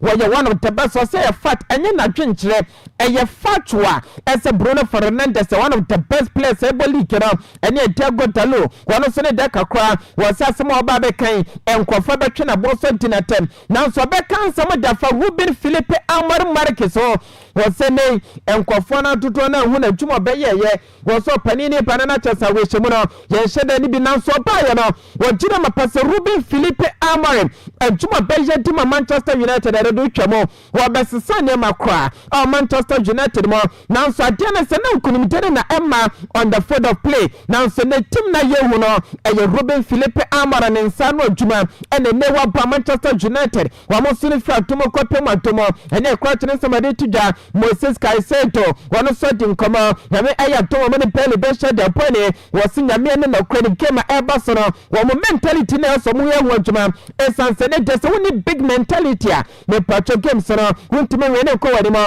na no krapia wasem nyina ne se nyame atoma game amo ne pele bono wo mo ebo ne se final wo mo chide mapase every game amo be bono wo mo chance for no wo mo fa ne se final e decide paper against Bayern na for remaining games no ane e coach ne Moses Caicedo wono so ne tano no eno achi no wasan kasa head the Liam Rossignol was up and in the first top power Chelsea no wone ne ekoye meeting na mu tin koma bebre na the former kasa Moses ka say do essence of penny no na wa hwe ne more internet do no so ba ye no wo kire ma pasa tuma no wo be ye ne tenten pa de mo sense so no kasa susu eso no Moses ka say do no we one of the best players in some penny the Liam Rossignol wo kan fa no nto no wo gusu jana ne na so wo ye tuma de kama se be wo nku ne ma say ye ne some odi to jana nsam no jadema on your super magic authenticated OSIKANI na do some Master Sadiq carpentry shop na frewin was a break na wono no e bandi ho adwuma wonya de kama entumi emfama me pacho ba wardrobe abaye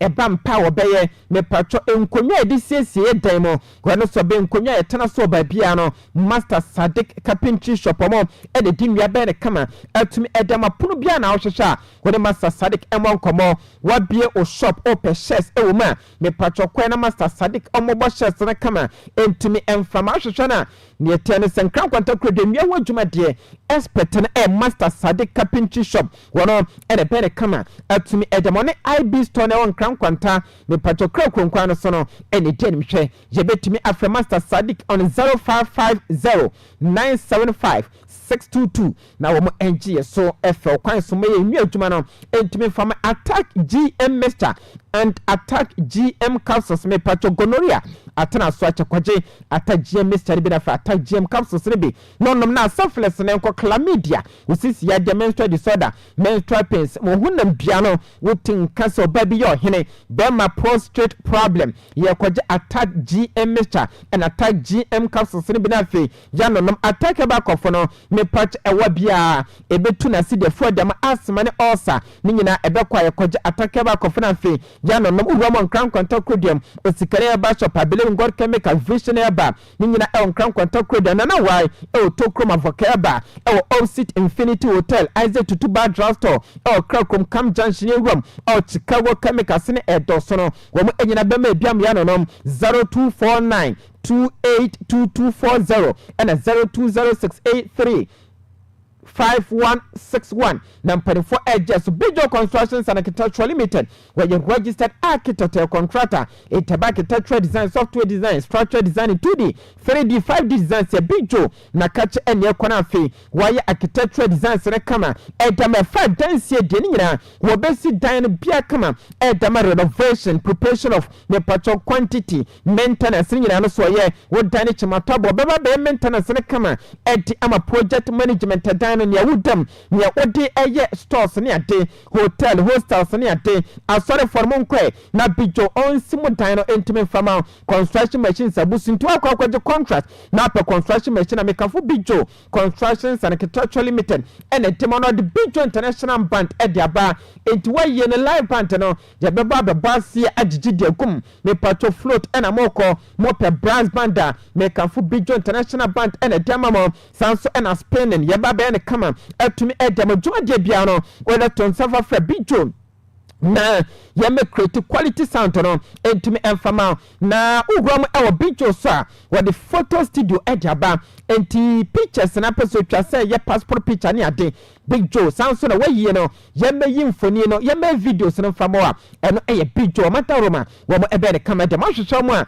nkran kwanta kodo OSIKANIFM TV to my nkro wo mo ne flavor unit ene de ne hwe enso e yebetimi afra Bijo on 055404 9702 and 0249 043880 na Bijo ojenso na foni yanso no atumi edin komo madaroma wo mo ede so asedi show no ye de bro ma ye na ye homda na fienhwe local stories no ye mfanto aso intimi fam OSIKANI 99.7 no eso NCP ewum WTM Kwesi Crime Ghana football ya prank ya ya me ya Ghana football na kechi ejina fa akosa emu sasedenti yempene puma sibire yenka ye humbu menjaise ejutwa ye nanti babufuo ni ye team owners enyo omunye na bapi no ye so careless sika no ade ase ne hukude player account musika minto jacket comedy striker no go be wura twempena enyo do ahokyere ne ye funintia enso ye boni di o radio suda wagidi o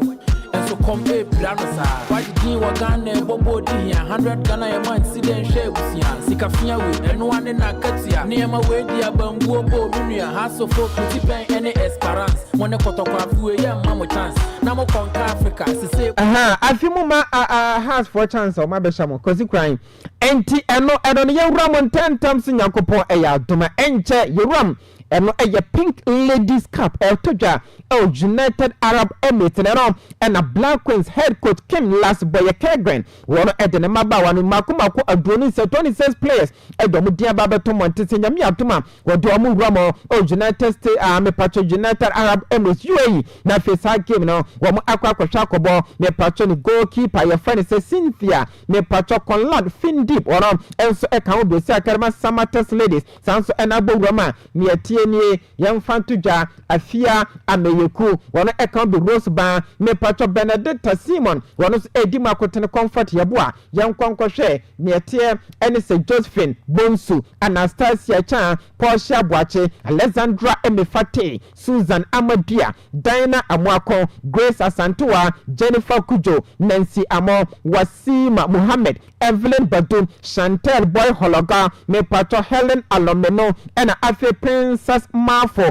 Princela Adubia, Alice Kusi, Stella Nyameche, Sharon Samson, Doris Buadua, Ajet Gipina Zakaria, and Abigail Kofi Kim. Hey, there about the Kofi, and the Abigail Kofi Kim. One also come na me patro Papa Nidim, Eddie Kim, last boy a Kegren, near Tennessee Maba Wano, wa from Akuma Kunsia, where a and the Dikan, our Ekwakwesiakan, Edama, the senior national soccer team, the Black Queens of Ghana, Emano, Wamusu senior national soccer team, no, young Concoction, made in collapse, no, say any Sitomiensia, Diana Amwako, one Esa Academy and Pinda Quality Sene, when ya Quenya, Wokosaka, Edama Black Queens, no, our pink me patron, Tennessee ladies a kappa, 18 basso, Ju, you know, Sharon Samson, Uramo, and so on your tier, and say Sweden, Honomo, and Lucina Kind, Rose Bar, one also a general searching time, me patron, when ya Quenya, one also Kosakan, Edama Black near Tennessee Queens, Alexandra Emefate, one also Romo, and so on your Tennessee Honoma, while Quenya be, and a jet pena, me patron Zakaria, and Pinda Quality Sonosono, Eba Helen Alomeno, one and so a me patron place in CNA, coach and the thing.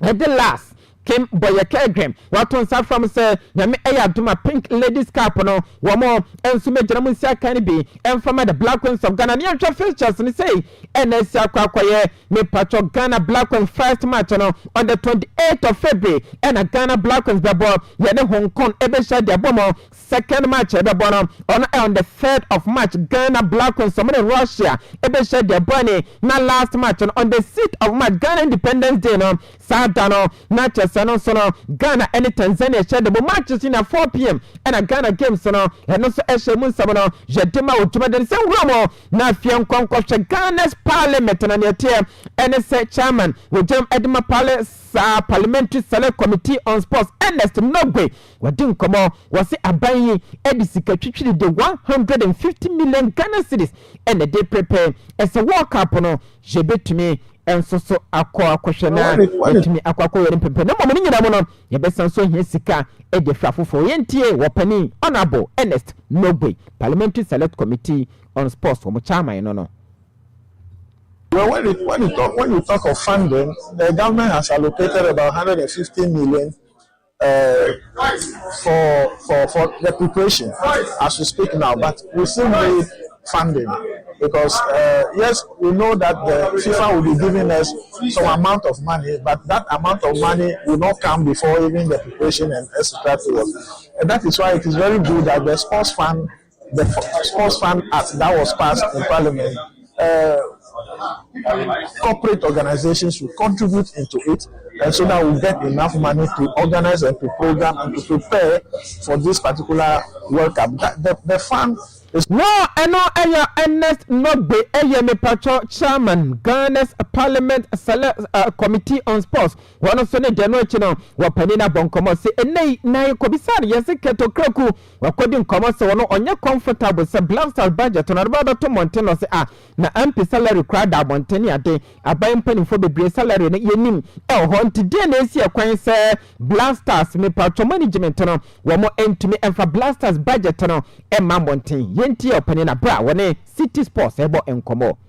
Always advocate that the budget should be made public to everybody, because as a member of parliament, I have the responsibility of overseeing their expenditure, because we approve their budget in parliament. And so, I mean, if a member of parliament salary is out there, if every government official salary is out there, what prevents us from scrutinizing or making public the budgetary allocation for the GFA? I don't see this will be government interference or the interference of the public. It means that if you are preventing that from happening, then we are letting people know that probably there's something behind the scene that goes on that you don't want the public to know. So it's very good rather we interrogate the budget, make the budget public.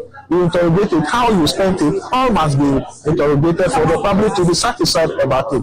This and no opening me patron year and it's a parliamentary select committee on sports chairman Ernest Honorable Nobe. One of the DNA no pay the day Emma with Juma Denson was say a baby Tranacha so coach Toado or bonus so coach and say in fact in Indiana from Kakra and Ned does well now to solve from questions F you know one more at your massen and someone for cancer coach and it didn't edu to and more tomorrow from Tino or Monko Franco from Rano was say a boa papa and me and to Kakra and so Abba Ghana your technical bench war. So good for the friendlies. And let me say that the GFA they are doing their work, they are doing their homework well, so as to get to a certain level in this World Cup.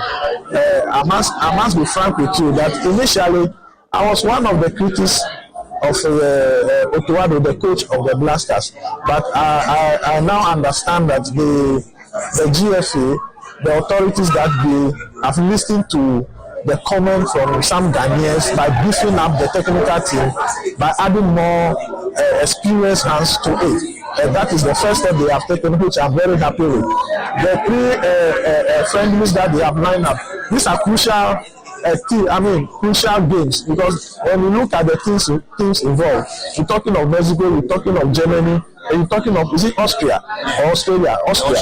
Yeah, these are formidable teams that will prepare the boys very well. I'm just worried about the injury situations in the camp of the Blasters, but we are hoping and praying that there are other players that are Ghana descent who can also be part of the team. I don't have problem with anybody who is capable, who has the capacity, who can do well, be invited into the Blaster team, because all that we need is to get to that stage at this point in time. And I'm hopeful that Ghana will do very well if we prepare well, and with these friendlies, if we prepare well and we lay the fears of the injuries, we are lay the fears of the injuries in the camp, I'm sure Ghana will go to that. Wa eno eye apani Ernest Nogbe honorable wono eye Ghana's parliamentary select committee on sports ono and artist ono sidi munchomo de beno chino wabon komo say dey alcoholic beverages in institutions ono on betimi advertise sports activities abra eno mi say 10% of wonsiko mbenya no e betimi akwanetie ene say sports fund no yenti chairman nsomode tudwa no. It's a good initiative for members of parliament. We are leaders, so definitely as a leader you must take the lead and you must show leadership and example. So it's always good that the members of parliament have taken it upon themselves to contribute towards the fund, and that will also motivate others to also do so, corporate institutions to also do so. And so it's a good initiative. Yes, we can say that there are other sources of funding that we can get. As I rightly said, we have about almost 10 or more sources of funding in the bill. As I mentioned, one, that is the proceeds from the advertisement of alcoholic beverages and etc. We are also taxing the gaming commission to put something into the funding. And we are also making sure that when players are transferred, from Ghana abroad, they should contribute something small into the fund. And when we are transferred within the space of abroad, the two countries, we must again pay something to the funding. We are also looking at gate proceeds.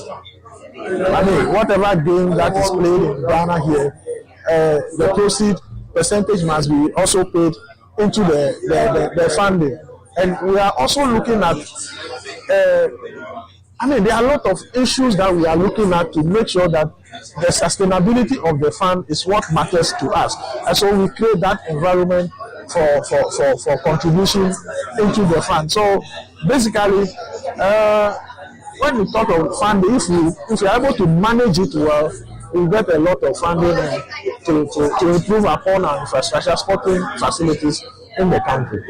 Wa eno eye honorable Ernest Mogwe wono era tese no odimu nchemu edebe no echina yon konkosho pani din ede Dr. Kwaku Fosu Asare wono so din komoy MD ede Makempon Travel and Tours 2026 me pacho waka pono kwaso ne opani kese nei wo kwa kwahwe na Kempon wo mo adwuma ko no mo de nkofo be tufa akogwam e Canada, United States of America ne Mexico no pani ene ne wo da sa adwuma de na se na mi age ese ene mpanifo enso so ede ne etene se technical team no yedi bia be ka ho e beboa ama Blasters no enso akonkan ye pa. I know. Well, it should give us an advantage because I don't know if you've seen the technical team of Brazil. During my time, like you guys, if you look at the technical team, very renowned people behind the scene.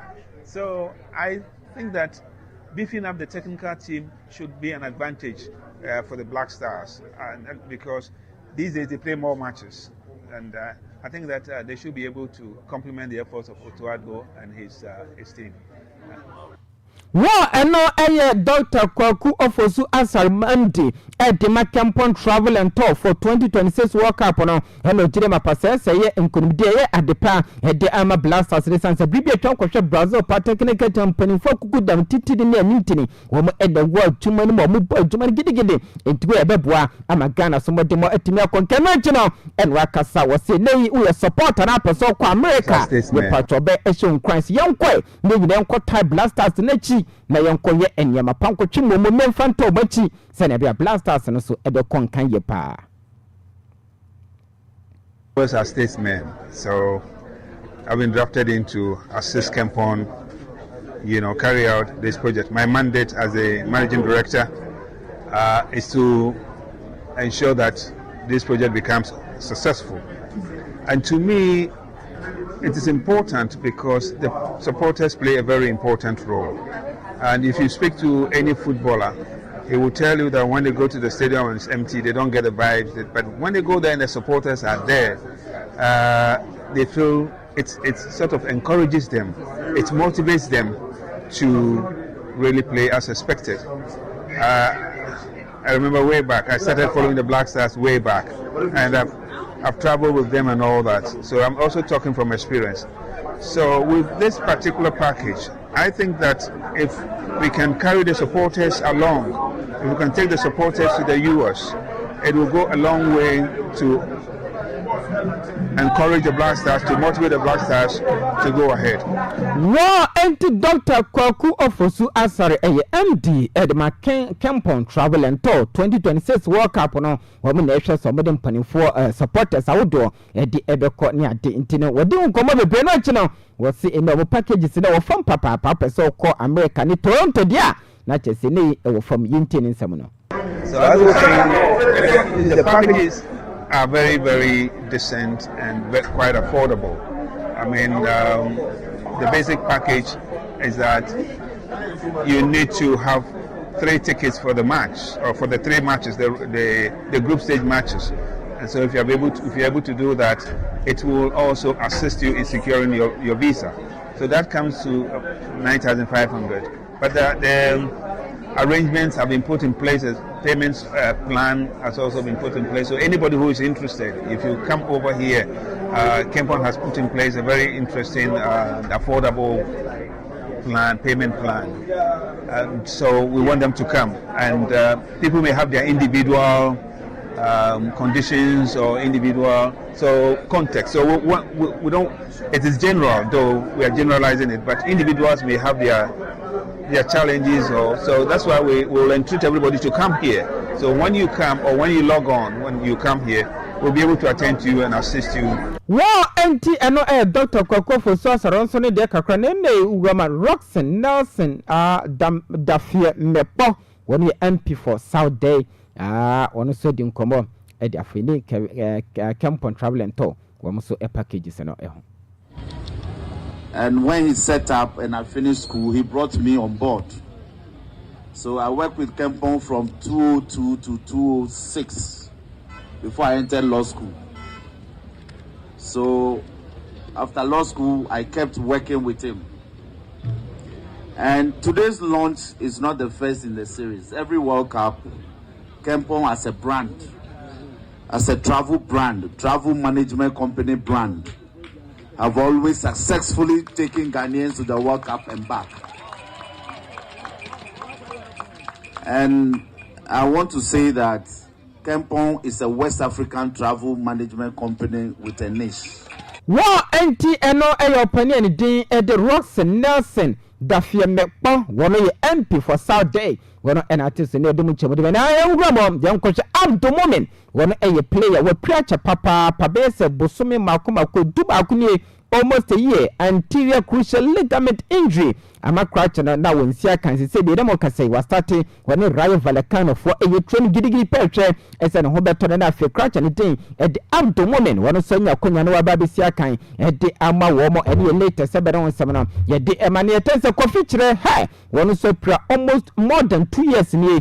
Na also sape pepe anterior crucial ligament injury nebia amani eteni se kufichire one also in fact ono eda silence kakone was start here one also SC fabric for a training gidigidi and so be ready na fi wakwa kwesi akani latest seba na ne etenie wo penene dedi se Pep Guardiola selo abon komo edia fa ne patro ne etie and it's Antoine Salim semanya ho was a good tested man is a crouch no aba wo chese the first Premier League title no jire mapasa mentality no akwano 100 very well we beto tontena boaba bobo ko ne the Manchester City wo mo so etimi ayinkunimdifo e Premier League no. Yeah, it's not just, of course, score a lot of goals, and the strikers that people play up front is so important, but not just that. So make a special rhythm, the versatility, as you said, can play in many positions up front, or 3 positions. So we knew it, and Camford in Bournemouth, they are exceptional in the rhythm and defensively. So he has his DNA. So yeah, the impact has been really good. Wow, I know a opinion daddy you say Pep Guardiola Salana opinion daddy Kujofiano was Ghana talent and ewa hapa niaka e kwen be faso a ye be polish talent no yinti Kujofiano. We lack talents on this. No, we have them. But as to how to polish the talents. How to polish the talents. The raw talents. And then the trainer. But when we get to the trainer, then comes the question, who trains the trainer? Mm-hmm. Because the trainer must also be trained. Mm-hmm. So if we just give them the certificates and we leave them to their fate, there will be no progression. Mm-hmm. So there must be systematic. And we are even running short of coaches. We are running short of coaches. If you lose your coach today, and you are looking for an equally good coach to come, it will be difficult. Very difficult. Very difficult. So it's something that we all have to look at.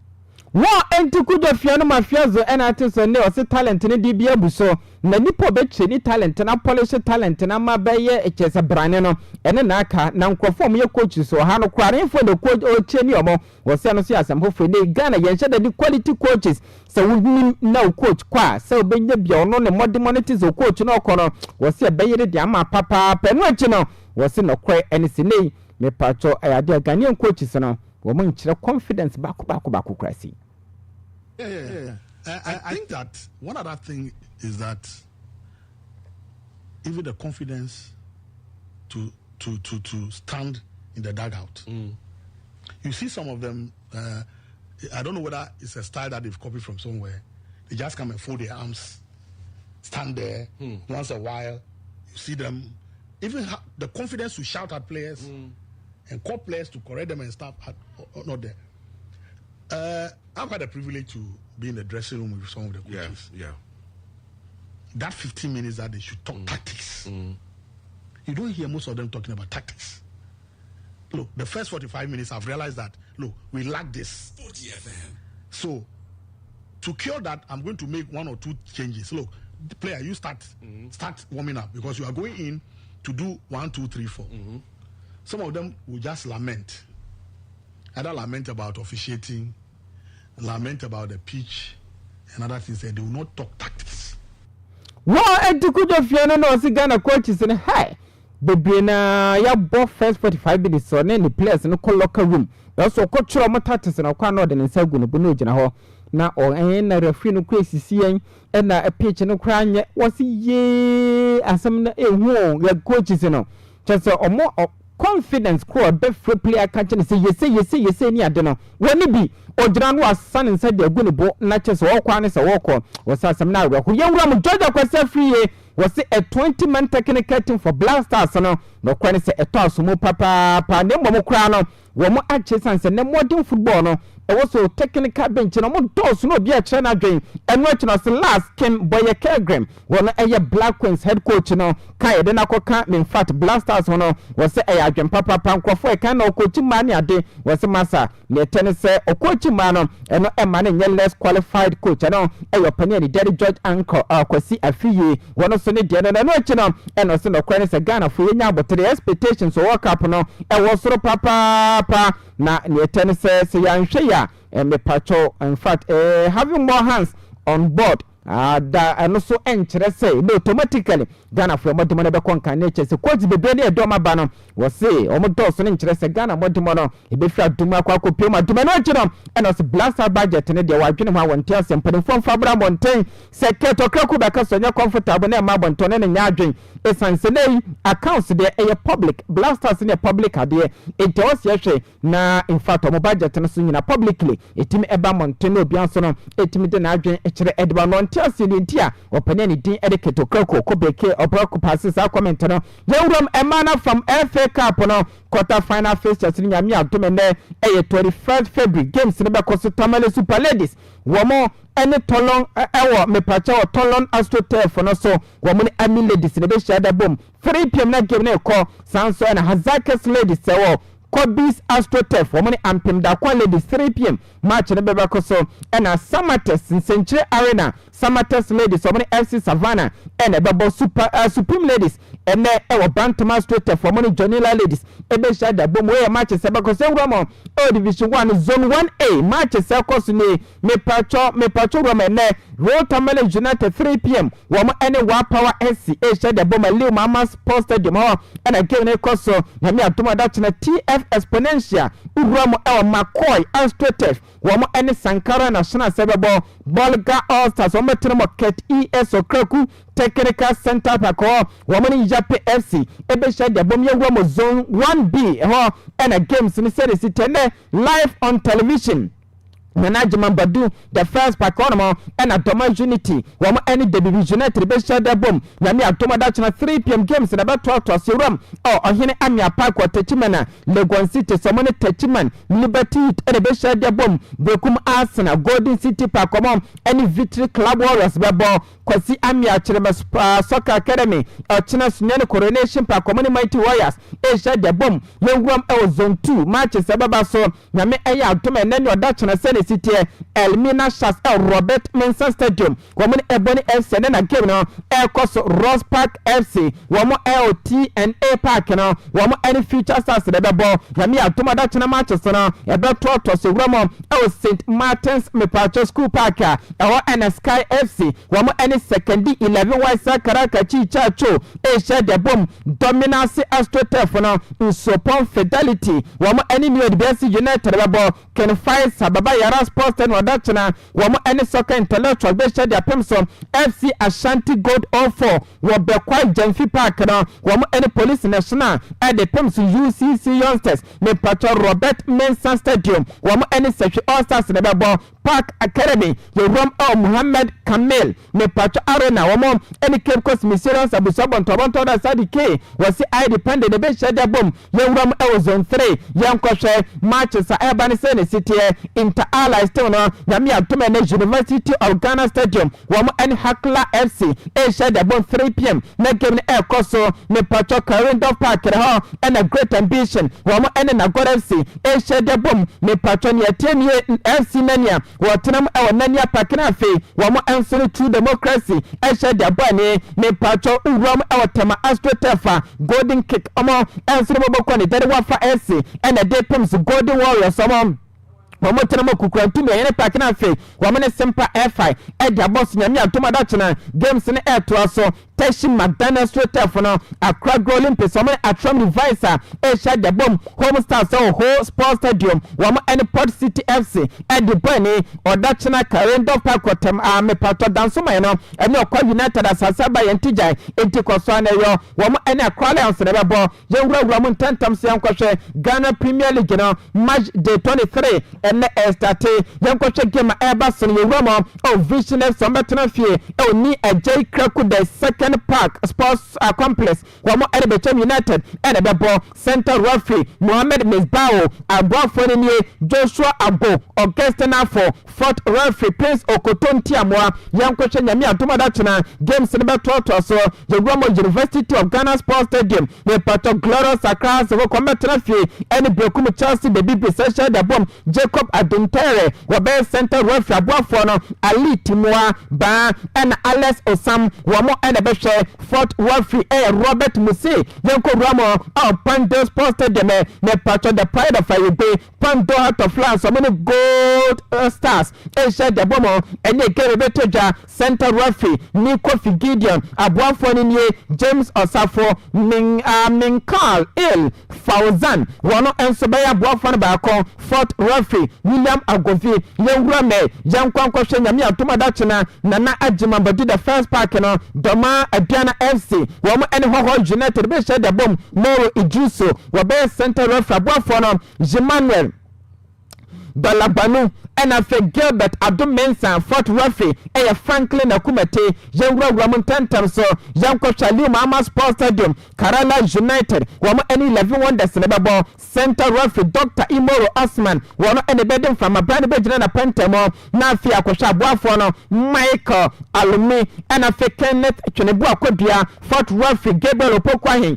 Yengwa Ramuntantam so sama testimony wamo ebetene fie pacho ewon Century Sports Arena wamo any Jama my brother big game ebeto Jodachina Center Referee Nathan Anafo Abuafo Isaac Asante Al Hassan Abdullah Gurugulo wamo ebeshe atutunya ma Fort Referee Rastum Gomali ne pacho sono gbe ne no game ebeto ja Jacopiamo ewo AAK the second sports stadium ne pacho Basekoli Stars trafie wamo any Swadro Oblast ne be shade bom any game Masol Hansen ebe Center Referee Abuafo no Henry SL Bedia Bless Awaji ne Pacho Fort Referee Foster Bashos the Romo Dr. Kwame Chase Sports Complex Nation Southsea Wamo Anthony Dream Southsea ne be shade bomo Salam Yao Bless Abe Center Referee Assistant no Kofinya Kombekai and Afe Peter Dawsa Fort Referee George Efa ne Pacho Sojono and game betoja Yewrom Wanchi Sports Stadium Young Apostle Somoni Asandugoroko ebe shade bomo Adari Abdulatif Wabe Center Referee Abuafono Halilu Al-Hassan George Akisiboka wamo ebeshe Fort Referee George Mawuli Voma Wemo and in fact mpanifwa wamo eba beshe game no ama bibia so atimi akoye pane brene kopa nsam bebre okotoko nsam wa ha nanso ebrene ntino yebehwe na yede si ha ama yemfani nyina nsie sanse brene kopa papa ewan aba na yemetutu nsam na sere enya basane atini se kuma se asane goroko yes Dutch coach me Patro Petros growing wono enso ed official application ed ko ese ebeya mpanimfo fa kumasa sane godoko adwuma na tompan no yemfama na nafi wono se entimi nkonkobo adwuma hwani yensama atumi ababetoja samo abuadu opanani dede Alex Manu wono Ashanti Regional Circus chama osenya no kre ese coach no makontat ne so meya adwuma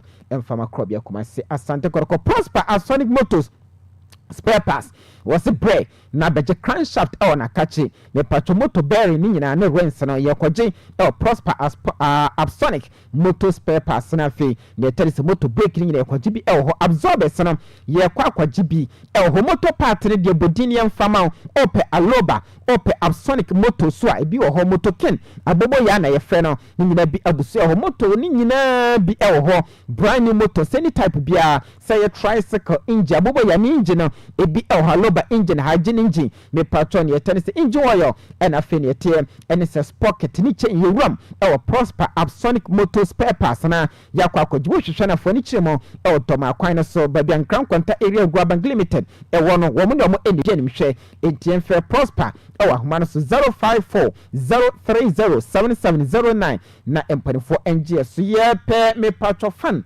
enato ye pe home and electrical appliances aye rum Christian electricals or room appliances womo akachi nti fridges no abusu makachi ne bo no so da fampa sanso na washing machine bi Christian electricals or room appliances ne bo no da fam pe oven burner gas burner and up microwave open kettle open blender hodo open wardrobe the patro center table na open dressing mirror open ironing board open iron ankasa bi open roof room Christian electricals and room appliances on kan kwanta krodium eniama no do so moton ceiling fan and standing fan ahodo me patron etie ene se enkonya ne uyusu fie office and uyusu o barbering shop me kamfu Christian electricals home and appliances and the amount sanso and a dear friend say curtain me patron bi o curtains me bi ho carpet and open curtains pool me patron TV no so dia buso from best 32 to 60 inches in a room Christian electricals and home appliances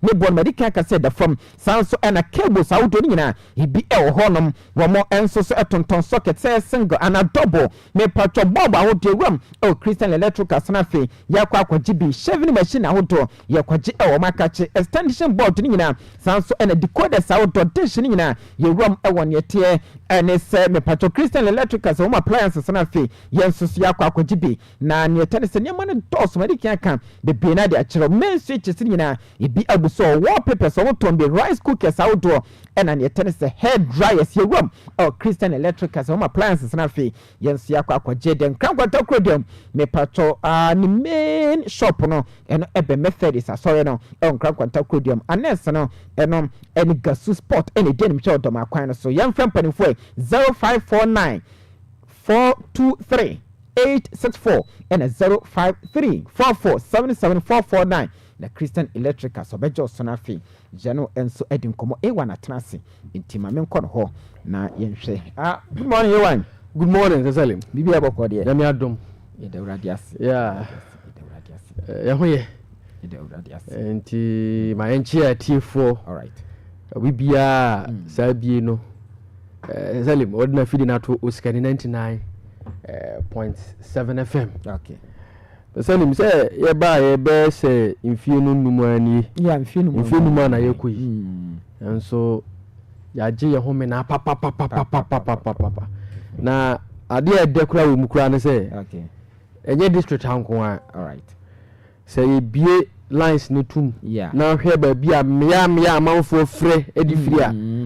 Na chere say ye ba ye nche it say Paulo so ye nche di kanfo adwuma na ye no yeah chere say amanfo ni so absolutely na ono abonten kura na abaso body ni nsema ye nkura nhye sema be ka chere Salim ya na enye asem ketwa enti ye na omase setan bia no say edin nipa se wo ya de a eye pa na obenye obi obo ba so ba sa na e ma yire ho so be ya de no mo basa wo ya na say bambu ana say abasobodi abi amba e basa wuntimi kura nyini dabi enti say obi betimi ahu na wabo abaso say adwuma na wo ye no koso aye na wo bo adwuma no na che say nipa no wo ho adwempa enti mamenchi o mu nyina na menchi o mu bo say nipa no de we kwa mun ketin enti mu akese ne beba enti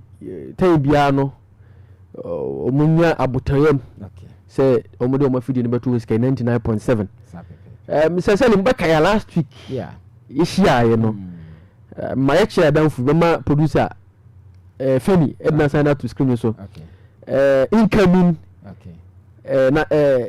Constituency organizer for the NDC. Okay. Sunya West. Incredible. Yeah, busy man. Okay. Busy man. Tachi Isaac. Okay. Ayebesre. Okay. Also, na school what you say? Even though na me other side, what you say? But me na school. And I can home.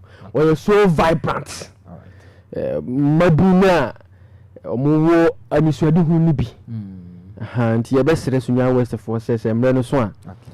Omo na dom na omo mfa ne mbra what you say? Yeah. Nti Tachi Isaac, busy man. The incoming constituency organizer for the NDC Sunya West. Yebesre omo say emre no so na. All right. Omo de naba. Yeah, even though I'm on the other side. Okay. Yeah, me she yes, get well. Now away from that. Okay. So Salim, we are in the Premier League. All right. Well, Premier League, you know. Bibakoso. Okay. Weekend. Exactly. Na matcha. Ekoso na bubede ba ko pa. Okay. Chelsea or many Burnley football. Okay. Now, Salim, only say your coaches need you while being the jumo. Coaches no be ne speciality. Be a juma what master or the craft or master chepa. All right. Your coaches need you while Salim, so your team. Okay. Na relegation a battle. Na some person call relegation. Na wako form say team way may call relegation. Okay. But who say who coach we no e ba say any team be relegation ni mu a one master sacrifice wo yes ade na wo ya ade ye enti me be foul na me do ba obeyi ni afi say relegation zone no. Okay. Na coaches ni bi o yes ade no eye ni ye e papa ye friend no Sam Allardyce. Okay. So obe kaya Pep Guardiola mu nyina ba bonten be born abaso. Absolutely. Baby. Na club Crystal Palace no more relegation. Okay. In fact, it took Sam Allardyce on a Crystal Palace for a free relegation zone. Okay. And no more so back at Sunderland Football Club. Yeah. Almost no more relegation. Absolutely. And now fast Sam Allardyce. Okay. And you will do free relegation. And to what any side reputation, you know. Say we a team now say with the relegation zone. Now per se coach be you free side relegation zone no more. Okay. They hear Sam Allardyce. Obey you free side relegation zone. And then your coaches need to say or me a quick fix. Okay. Say be a who team. Na e be a coach any money ya open results or magic trophy for All right. Yes, Mourinho, and then was in cafes no year into perfection. Absolutely, absolutely. You need no more by Chelsea. Yeah. No more acquire or Real Madrid. No more acquire or Inter Milan. Okay. Antonio Conte. Okay. Also, a typical example of coaches are me a quick fix and the money ya instant your results. Time about Chelsea in 2017. And that was the last time at Chelsea G the Premier League no edisi omo so. Time no Juventus. In the last season, or coaching Napoli, calling Napoli for a fast G Serie A this season na so. And then what coaches the means what? Salim. Omo build the team. Okay. But say on far winning mentality, she players need to know Monji Bibino. So coaches didn't team yes I don't know. Okay. The typical example. Mikel Arteta. We struggle. I was struggling with Arsenal, but I build a perfect team with Arsenal. Absolutely, absolutely. Arsene Wenger, I'm one coach. Mauricio Pochettino. Okay. Was also team all build the year. I was Tottenham Hotspur. Oba Chelsea Crown on any what media go Chelsea Football Club. And then all coaches need more. Salim. Say we a team. Maybe our championship no. Na ye found free championship. Na ye gaining promotion to the Premier League. Okay. Or yes, I we win adwuma. Okay. Okay, say on course we are more in the Premier League or best of all. And that typical coach ni be a papa friend Scott Parker. All right. Scott Parker na dey Burnley about Premier League in this season. Yeah. Last season the championship or the championship no second position. Say Leeds energy championship no. Okay. And almost also second. And Sunderland come ball playoff. ebeka two teams no more mobile Premier League no.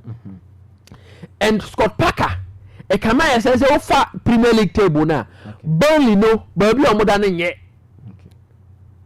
E kama ya say obasa ni omakọ back to the championship. Where enya Burnley nko a ena Scott Parker e dey mo free championship no aba Premier League. Odi fu amaya say adwuma ni bi da. Na nya fu am nko odi Bournemouth nso ya say adwuma ni bi da. And we coach a say e bia wo championship no wa bo championship na ni da so ni nyina asa. Na o here no say onu be gaining promotion aba Premier League ni mu a was gaining that particular reputation. And I was not surprised. Say offer Burnley Football Club. And you move free. Was a visit company and you buy. Yeah. And I signed your McCoy. And I buy them for Befano. And I'm paying for anything you say based on the incredible track record, sir. Papa, your friend Scott Parker. Okay. Or the Bournemouth money from money I said money be done. There was some coffin or the getting promotion. And as I say, Saudi no ye who are any yenti. Omujan or Burnley are competing in the Premier League. No, Burnley are wallowing in the bottom of the Premier League table. Okay. And clearly, the Burnley for year say Hombasia championship no back. Okay. And now they are facing this Chelsea side. Chelsea's aim this particular season. Okay. I say Homba participating in the top 4. All right. Alongside the top 4 no omunya any major silverware ka ho a obope. So clearly Chelsea are lagging behind Manchester United. The points difference no just 1 point. Right. And so Moshe Burnley it means that the pressure will be piled on Manchester United because Man U will be playing on Monday against Everton. Okay. And against Everton Biano so Man U share a crucial game. Yeah, especially first leg. Exactly. 10 against 11 Besho Ultra. Yes. No, so what can I say winner? That's how you know. I come on we assume no. Idris Agana guy a come King. Exactly. Michael King. Yeah. Okay. So clearly Chelsea will have to win this particular game. All right. Now but adia ba ko also Chelsea for this season you know some newly promoted sides no maba no. Okay. Unim say Chelsea even though omone least able to in the second leg. First leg nearly Chelsea. And as Sunderland watch Chelsea. And the newly promoted sides now about Premier League this season. You know. Okay. 2 out of the 3 clubs as Chelsea. Into Yaka Tima you're from Burnley. So Burnley as Chelsea it means for the first time in the Premier League. Okay. 3 newly promoted sides almost in the league alongside Chelsea. No, almost Chelsea. Okay. And the Chelsea would have to stop that abysmal record now. Burnley for no person almost certain. Okay. So a difficult game, a very very difficult game because the Burnley for no knowing how almost ball. They will make sure they will sit on low block and then hit Chelsea on the break, making sure say they will deny Chelsea of spaces. But they ba kwa papa FL Liano Zinia, wa back Chelsea or their match Chelsea Football Club no. Kwanya almost breaking the barriers of opposition teams. So clearly, we game Chelsea win this particular game. 2-0 win for Chelsea Football Club. All right. And about 8:00 p.m. Okay. Man City born Newcastle. And offer Premier League table. Yeah. Say Newcastle Football Club. Maybe a trim. Okay. Kia Bob League no do say no. Nanka omo top 4. Yeah. But Newcastle either the middle of the Premier League table. We have that 10th. Yeah. And where is Newcastle for us? It is because Newcastle are competing on all fronts this particular season. Okay. How many clubs they beat me? Even the big men are on more Premier League, no. Yeah. But what saying they beat me competing on all fronts. Now Premier League, no, on that 10th. Okay. Say Abia, and Premier League no one obo, and the obo Abia the other domestic competitions, and now one other domestic competition. Okay, Newcastle, Abia on the in the Premier League, but they are competing in the Champions League. Okay, I say now no much Karabag. they swept them aside. Almost 6-1. And before then, na the FA Cup, Omar Dampi Aston Villa. Sa wins me anyway anymore. Newcastle they nanka non saying no man koye. Absolutely. It is hard to wins way and I reignite or more ambition. With respect to the FA Cup, any Premier League no. Okay. And Newcastle quite koye this season, you know, because of say they are competing on all fronts. And Newcastle no, omu squad depth. Proper one part is a Chelsea Football Club. Omuni proper squad depth is a Manchester City. Omuni proper squad depth is a Liverpool. And it's the reason why I almost struggled this particular season. Now, Man City, they did not even lift a finger. All right. And I asked now for Echo Ball 2-2 draw. Wolves, Molyneux. Okay. Now, Man City, more ambition as far as the Premier League is concerned, no. As I reignite it because of that slip now for Konya or Molino Wolves for Muhomo Abomo 2-2 against Wolves Football Club. Now offer table now, 4 points. Okay. But City would have to win this particular game. 5. Yeah. I also win this game. Okay. Now Becca 2 points. Between on the Arsenal because Arsenal also a crucial game now watching against Tottenham Hotspur. Yeah. This year points near 5 points difference. Okay. And he said City winning game against Newcastle. Yeah. It means points now back at 2 points. Okay. Then Arsenal will be playing against Tottenham Hotspur in the North London derby. Okay. Now Emokrachino who's there? Arsenal born Ukraine City crash am so a game in hand. Yeah, more a game in. Also how many Crystal Palace? Exactly. Even though only Crystal Palace so buy a crucial game there.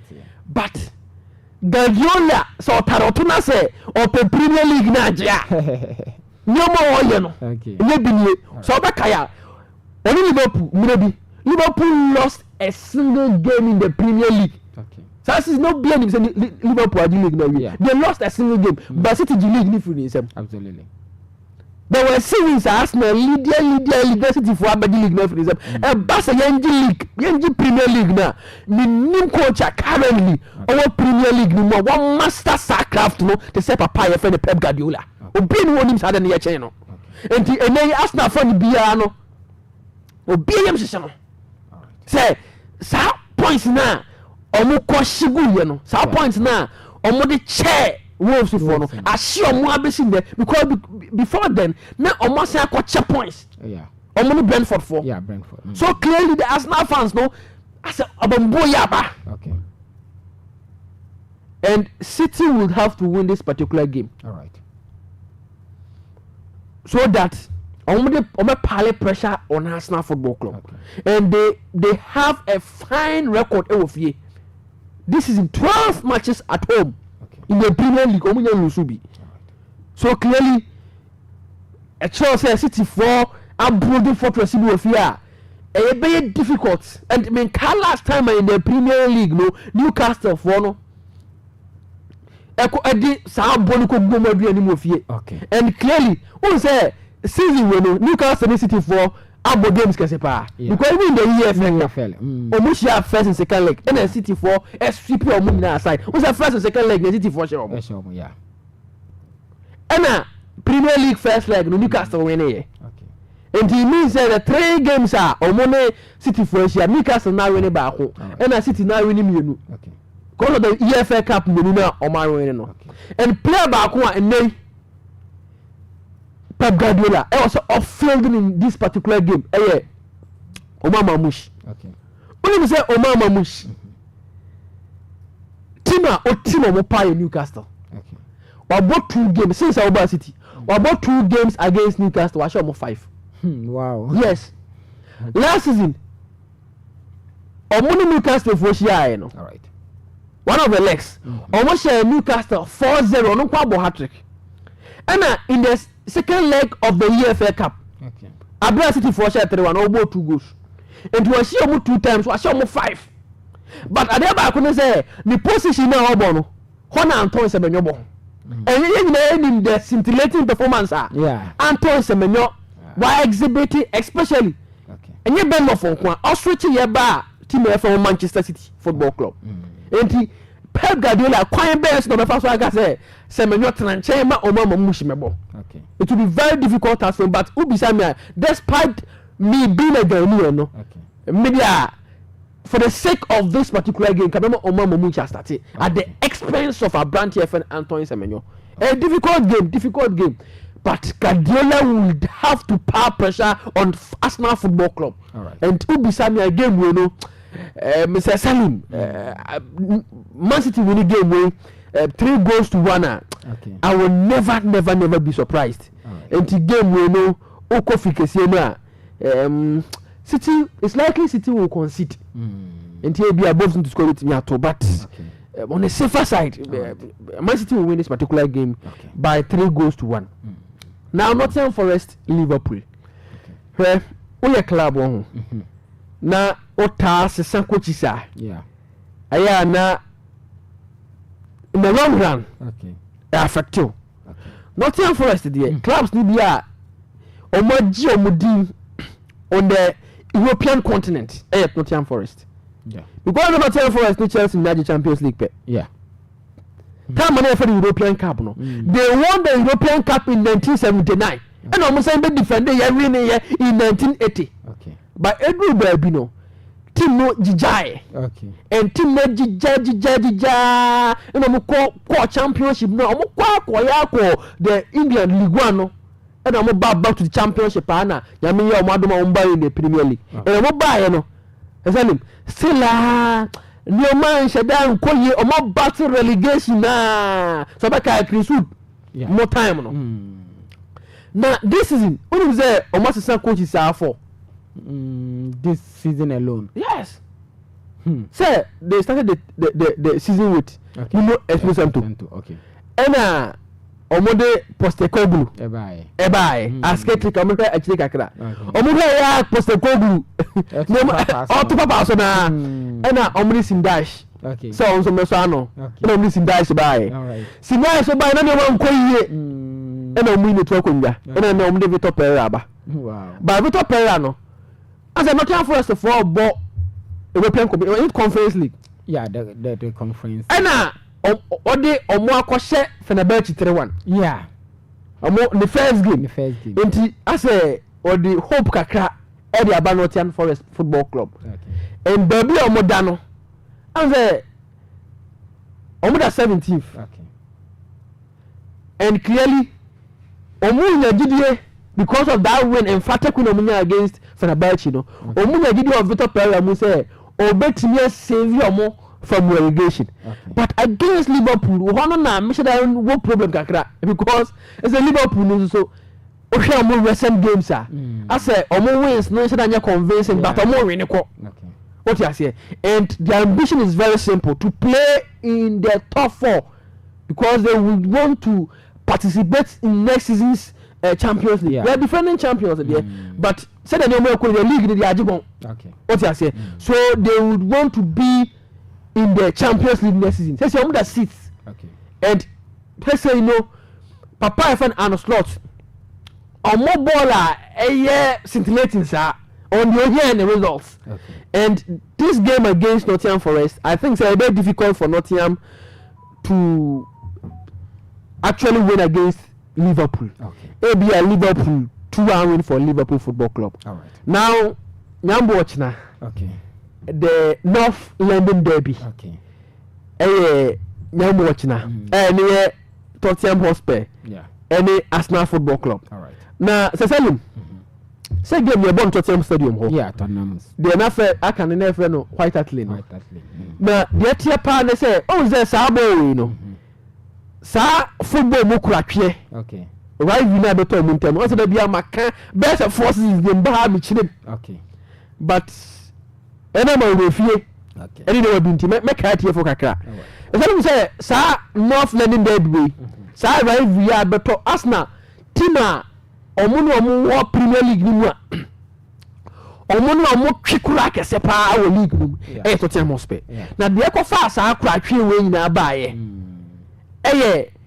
abra na Arsenal for omo ye say in fact club nugu in the 19th century and omo majority shareholder then papa ye fan Senoris oh yeah say Arsenal team no scan team but omo fans ni nyina dodo na so North London so time na Tottenham for North London hoda da hono no omo stadium mo all right hono no omo base and Arsenal for ni yeah say some fans no say omo dodo na wo North London omo bobo okura na baby o currently baby na omo wo no amanfo nko spectators na nko hwebo Arsenal team no good at that point they even conceived the idea say or say nko the Arsenal kura ko block clap from and this omo per say omo page omo revenue mu no dia e was say omo relocate omo tu no omo kotna North London okay enti omo tu ko hybrid okay nti omo kotna hybrid no so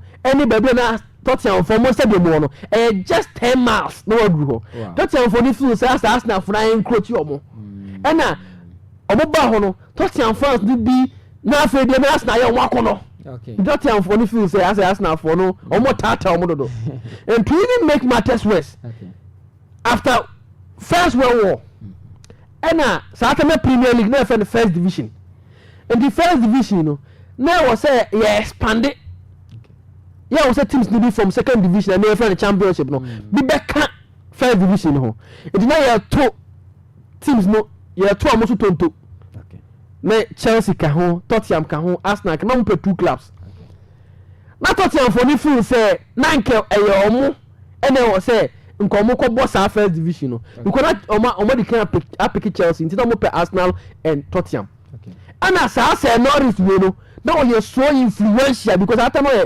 the higher shareholder okay Arsenal but no say influential or lend them mpatamu and all the new influence Emma Arsenal for enyas sa first division ni mu akwanya at the expense of Tottenham yeah Tottenham for the ya but sabre and sada na creative football mu kratwe rivalry between Tottenham and Arsenal Football Club na team da akwa mu yam nwa pa ya Tottenham okay Tottenham almost 16th on the Premier League table.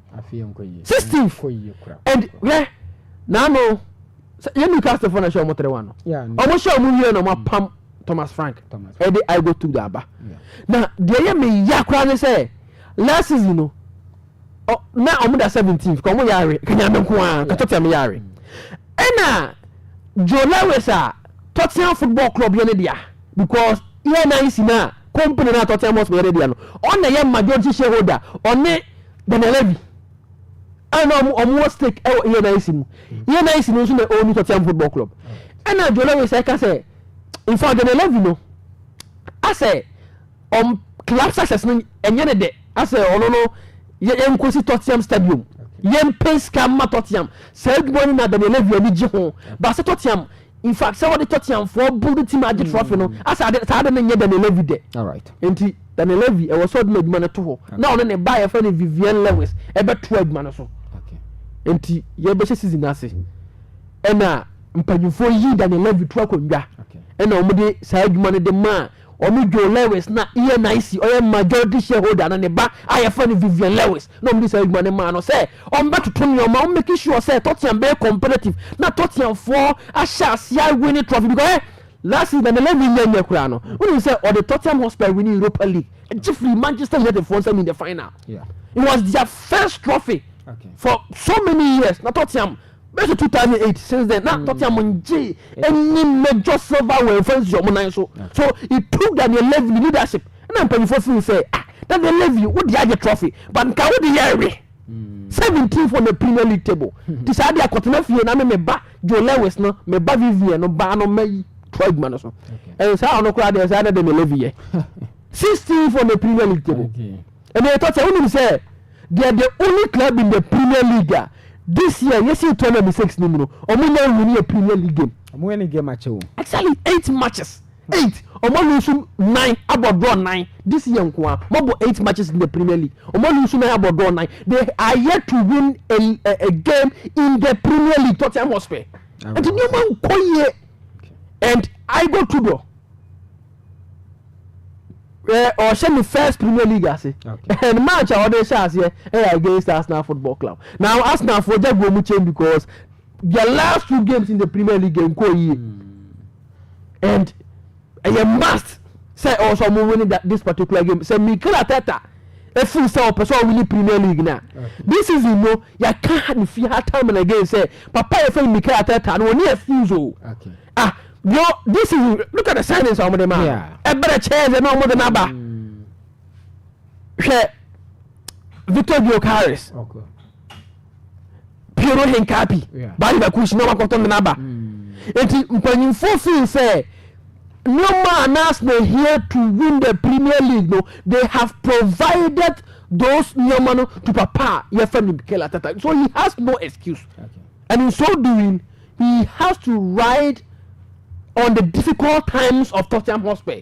Now they are winning this particular game. When game Arsenal will win this particular game. Arsenal will win the game 2-0. Okay. Bukayo Saka more coming to the occasion. Okay. Yes. Maybe La Liga muka krebi ni abafi mu nsem. La Liga ka krebi. Okay. Salim. Osasuna abo Madrid. Yeah. Is La Liga you need this? I am Madrid Football Club. Last weekend, so I say Belewa. I say ono onye adwuma so onye adwuma no. Okay. And here club akọ more form kese pa Osasuna. Okay. What you say? Osasuna last 5 matches, only 11 points. Wow. Yes. Yes, see General Obabino. Na yes, see General Obabino. Na Osasuna Football Club. Yeah. Now, on the 15th war, okay. Now people were even thinking, so as soon as we are Homerberry. Okay. But 5 games, your my boy, yeah. And your mom do 10th. Now for La Liga, and they are mid-table team. Okay. On that 10th on the La Liga table. That's incredible. And your child say, so soon as one year there. Okay. Now at Pamplona, yeah. Madrid, hey.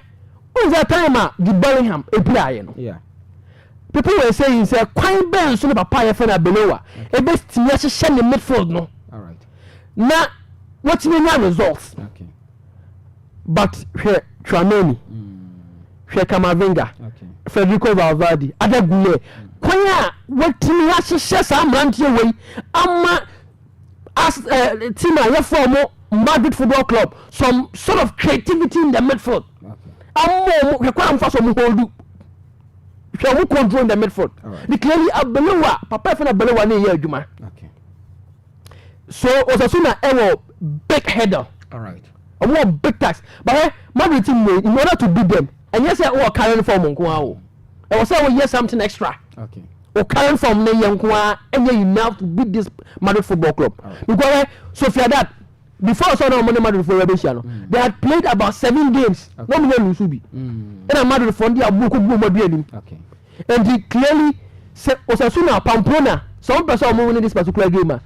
Now I was say beyond their best to win this particular. But I don't see Osasuna beating Real Madrid Football Club. No, I don't see Osasuna beating Madrid. Madrid will likely win this particular game, maybe a 2-0. Okay. Barca would have to beat Levante. And they at all. So Levante, they are going to win at the bottom of the La Liga table. Okay. That bet 18th more. Yeah. But Barca also, when the previous games are Abba in the Copa del Rey, first leg, no, at the question 4. And then La Liga, now only Girona. Now Girona also share 2-1. And there's a La Liga, no. Do baby are now leading Madrid. No, they are lagging behind Real Madrid Football Club.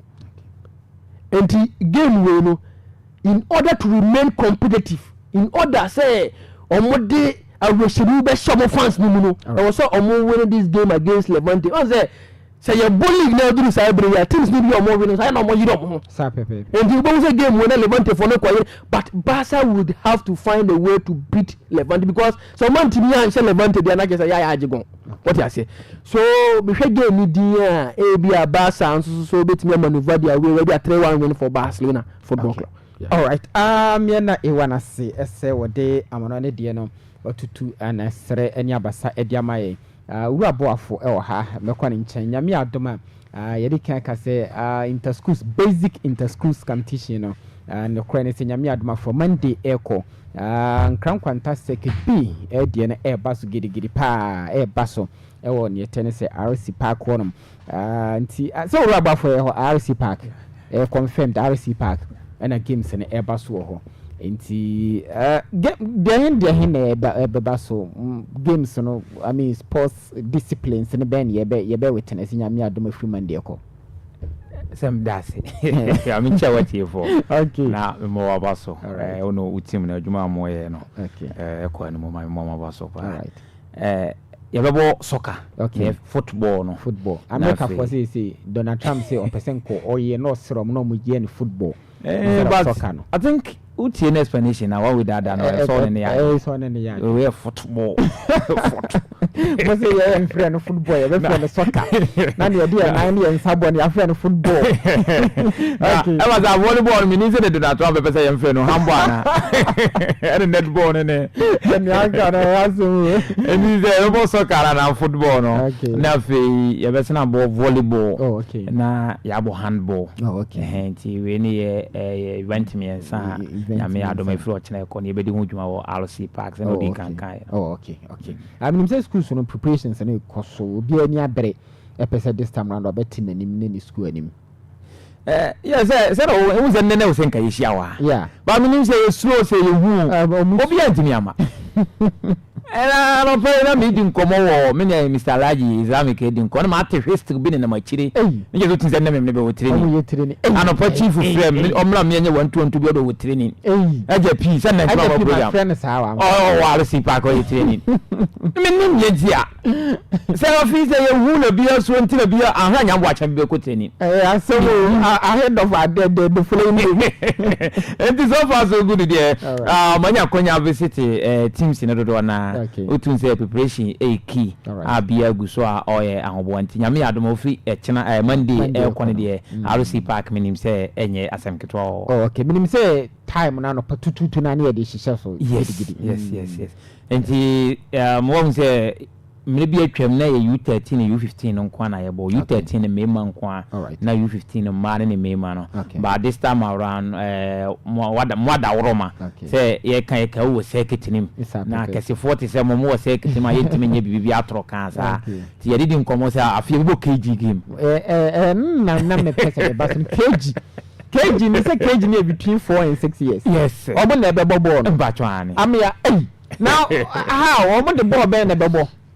Oh, yeah, once Chebia FIFA organize workshop will be seminar be nyamia doma be son doma West Force to mo the ball be by our size and compared to the Yenianom JHS for any primary for no bona we know from kaka nti ye betimi sa boss no ye da so obi o nti ye be use sa boss no ama Yenianom nkuma no sa games in the in fact be interesting power KG for no mo ye training so so we back ball no so omo ye training pa na no me piem wa RC Park so Anthony KG no no mo ye training na akwara ba akome na me gino na me hwe no wa mantimi akubisa na ase na me twen se nyame adoma e fichi no Monday e ko no me hyeda hwe sa akwara na mabisa akwara no fa bola sa no den anoden me nya konya nso hwe RC 4KG no nso beso be mo bi mu modern ball no wo soro na press before nso Madam Mary mo ne Madam Esther mo so de be ye training wo sa park na da bani mo na no say unze omo no good but whether ye mo akanya ntimi ye so da mo na no me call ya krom unze omo bo U13 girls all right na wo hwe maya no ball abebo a utin say ye sha ase ntema nka ye se na ye hu ye hu say e ba football no e ne Ghana ye good na say nka mfi say ya kobro se na ye wo and wa hwe say new administration ya ba yi almost she dwumadie bi for athletics e wa Accra so almost 7 years no more event for 7 and 8 years 9 and 10 11 upwards and no hwe nkola no America say ni be tu a ye bi mo say nye sa ne keni say nkola 7 years man bi mo betimi atu say America no but onya kwanya na follow out say now it was colorful and beautiful until I think ye nuanom kuma no be as be what they have in there. I remember say na ye wo akola bi say when you obey class 4 cage na the one akra ni si ball no okay enye nwa se onyini yes ball no bom cage ni sport here na me hu no na me say akole obe footballer pa but because I am more nkra game nti we obe ni nam sa se ya na advice odu class 5 and sen we bi asa and na me say me ne be ne papa so nti ase pankasa me ne papa ne papa pankasa senka akula na mra o kitikiti kwa na o JHS for ne twe no ginam na o bobi o se go kwa pankasa say akula kitikiti na akwa bi wo tikuni I think that no na chamala laji seba akofa na bowo araman no yeah so all we kru mo ba kru ha first games wo presby park kete pa ba o re ne form no na se ball no be dini se ma se no se na ma manfo ni je no ho an nyame ya dom chamala laji seba o ne nete ba no wu ni stage an be ka to se sa akura we na no background kwanta no be ya wo nyini ndi e best papa ni tia se ma ne mra se wo de 90 minutes ana se regular time na ye be boni na ontimi mo e bia ye bo 30 I think wo de unyama juma na ye yen nti se bia 10 minutes kwa no man akonya sa akonya na think the best se wo ye man mo full time kura se Salim nyi obi a obeka se obefa oba o kote okoye ni bia la bia hu kakra ba ni nua pani so ni bobo pa no so na no akula no ye omo ye training ye bi school na ni na makubu na ma edi hu kakra beto papa no ye educate parents sa maka nti destiny sana dia ne bae the first be ani nua panyin nani ma yes ana nche so ne dia be sa yo etimi untafo bi me wontafo bi bra mantafo bi okay nne ba akotwi plage ba akobeko na sinteni sana we asiti o de omo nyina ko school no mo nyina ofo class obrekum ba ko no donko a chiro donko bi we ne na mu awie we de ne ko technical school wie ko onko gene se tem no nti nko gema asemu no twi plage ya ba to atase nti ya besere se bia panyin no na abu ni nkyere se automatically ketwa no so na ni me yeden e ba bebu enye sa na we asene tie nti se ya nye careful a enam sa risk na panyin na fam nti no ya be ka we de na ase who knows ebi ono so kra ne ye football awo abusuani ma bi a chena ye be hunu na obo akra so folk ma sa ne ko ana se outside kola enti hwe mum na ye be hwe ni na se ebi bibi na course ye ja panyin ni ma ne ko bom fichire bola we ni de ye be hwe se before be kwa ko bo bia na eye ahan ne ewo animu kakra alright aminim se basi ya you know skasem ni ade bibiri hu nkro ne ba ya kan minim se mpanimfo bi eboa kakra se ne be ya games na be colorful se medase say ye haide ye be games bia ba school games ni dia ya na ye nkora na ye level o mon kaka nti ye mfa konya iso na ye na awofo na se ya ye campaign 1.5 no na awofo yi o mon na de nkora ya bra nti o mo anso na o mo ma ye bi kakra na ye nyina ye nim na nsen ye environment ye we mi ye kuku fa mi na area na o hwe ni ato ye ma ni ye papa mo ni ye wo fa no so ama nkete na be de be boa ye no so aye bibi kakra ba ni nyina mu no ye wo gidie wa rehye mu se nyambe ya doma ama o mo atimi awie na won se oba se ketinu ya na sa dwumadie no dɔɔso nti ye wo mpanfo no bi mu wa nti we no oyebu wa Islamic ono na oye in charge of sa sponsorship na sa ne man but unfortunately na me represent committee na ba oyebu antimi ama ya ama nti I think say me pamu no mpanfo a be support ye nkakra no ba me kan nim krade nsuo omo mu ye nsuo kro ane de abibia be ye sports no mo boy ye papa starke freedom great fever na emsene ya sene nya ba kokora wa ye komo na so bia na omo ma ye nsuo na we season nso aye wom na ade no nso timbo aye mpa ntinkra ne bra ye so mo de adwodwo mo akoma na mpanfo e wa random so enti mpanfo do na ne bo aye but oyebu no ye in charge no oni ga nti because me nim kura no ona bu ke bi wa abo aye mpan oni ni nua isifu ba so ma chama laji se ba mpanfo ne toso ti me pesa me bobo ne meja bi wo ti me pamu no ye no oyebu ba betena se na odi san komo na wa okay minim say say de nkran kwanta ya both schools footballer e ba wieye de ba wieye nti nyame ya adoma from Monday to Friday no so definitely security e be tight na bibia ba wieye Yes, mamina was ODS Media Edin Abia Unimu and one hour cana. Ti Aquaco pre-service, Ghana pre-service, one crown Guantano. Ya serve or molete, say Yamia Dome free Monday, Kojumadi win a yebedi. Ti Omonso a metai, Jumadi and China Vianya Kama. Ambulance service, ya serve or more. One say you do a mobile parks so many times. And I feel so Yemianum Kofita Chimo. In so Monsu Tima Abribiano. Almost no more in common. Yaka is and we are finally near Tony Amanti. Send last year is I make a quite come Abiabo Abasono, meaning saying me Aduma every Monday, because Friday, and I was said the Canacano, we in sober call away. I'm a VI come. You're not new school, Mamma Beckham. New schools, Patrani. I'm on my Beckham. Yes, yes, is a dear about Father Beckham. Patrani. A banner saying.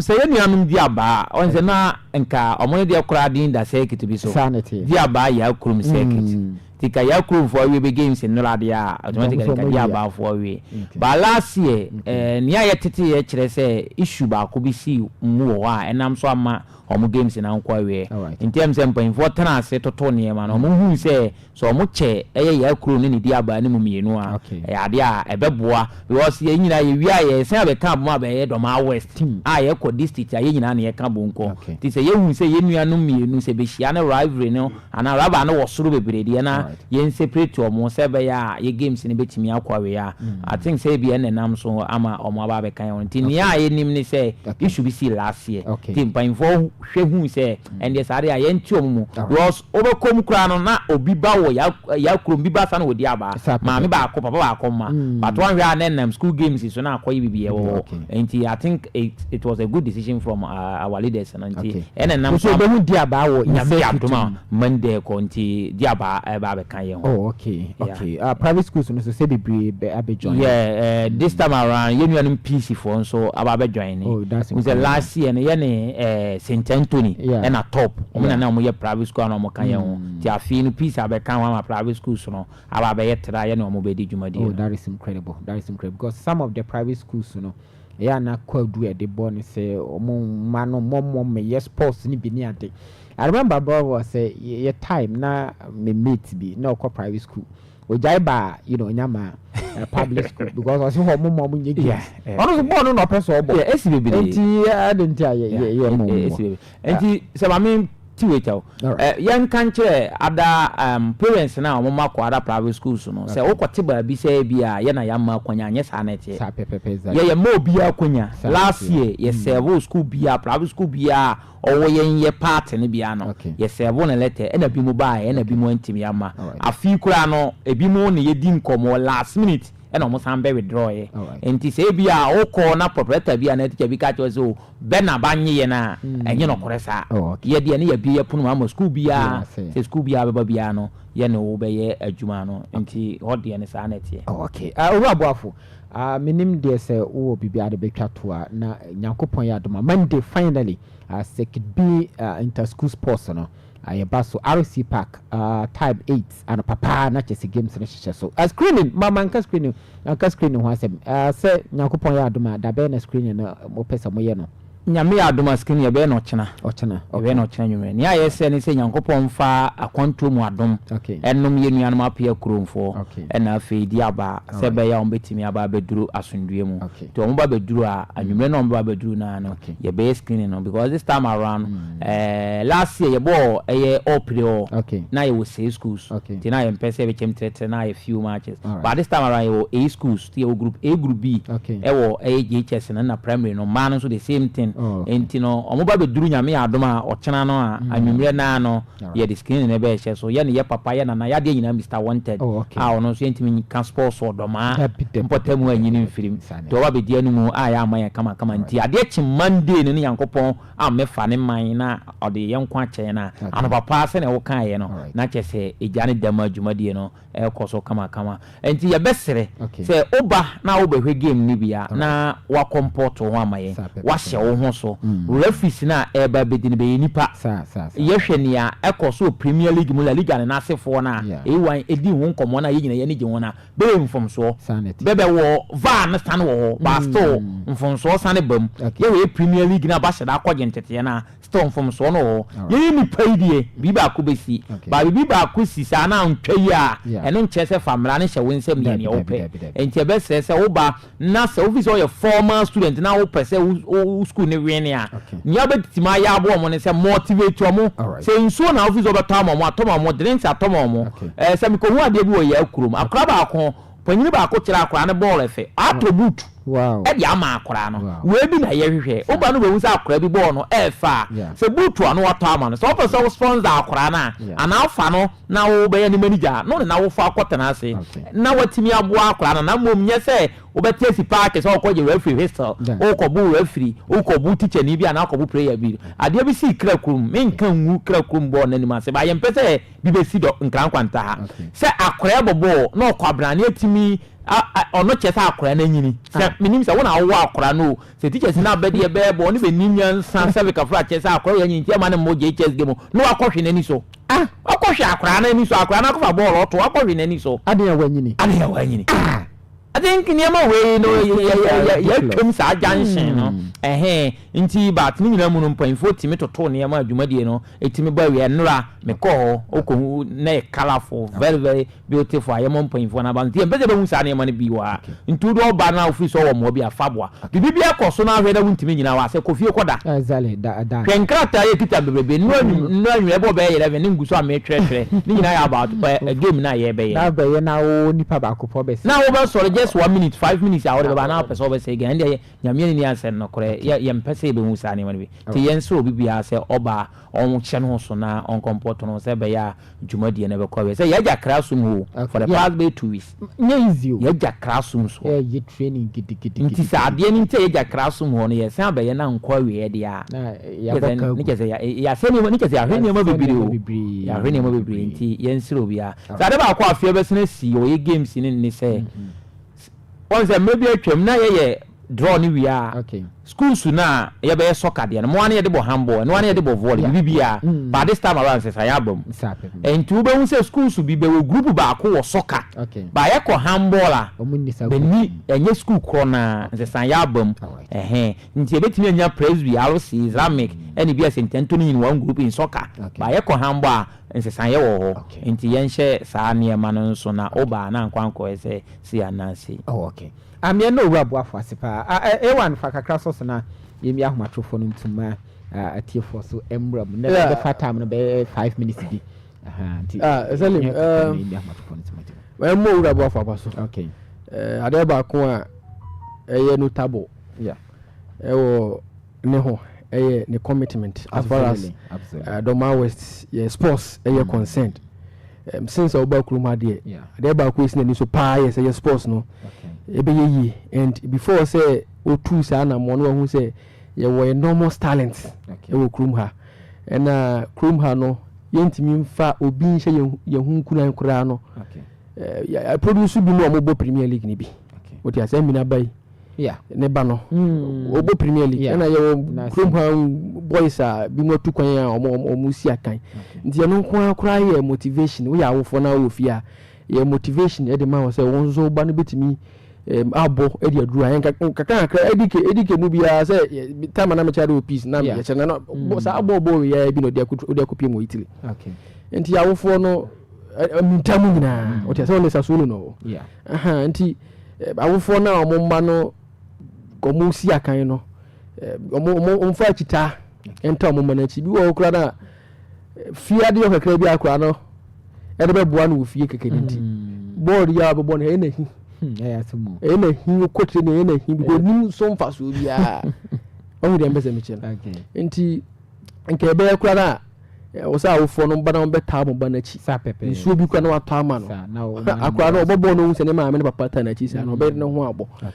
enti ye behwe se de ye bia no ye hu se akan se ne koso na ewie no ye besere se de misa boafo kan ye no okwa ade na obetumi atɔ ama obi a na watɔ de ama obi ɛne akyita na obetumi ata na wata na sɛ basabasa yɛ ne ntɔkwasɛm na tuturu asɛm no deɛ yɛsrɛ ɔmo ngyae na ɔmo ma nkora no ɛnyɛ nti mehwɛ anim sɛ ɛbɛyɛ successful program na ne ɔmo akɔ yi ɛde ama Doma West ɛne nkra nkwanta mamu bi ahomatofo no ntum on 0244 094378 0244 094378 and 0200693025 0200693025 0244 094378 obetimi afrena wabadwumadi no so nkomo pii ene di e wo sikani 99.7 so nyame ya doma weekend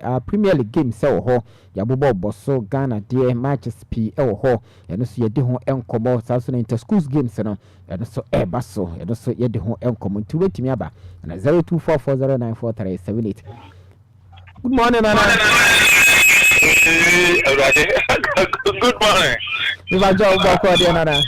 And I'm in a Mumpai BB or Kama. Yeah, the radius. And I'm on qualifying to you from Craig. The BR program, they may radio 24/7.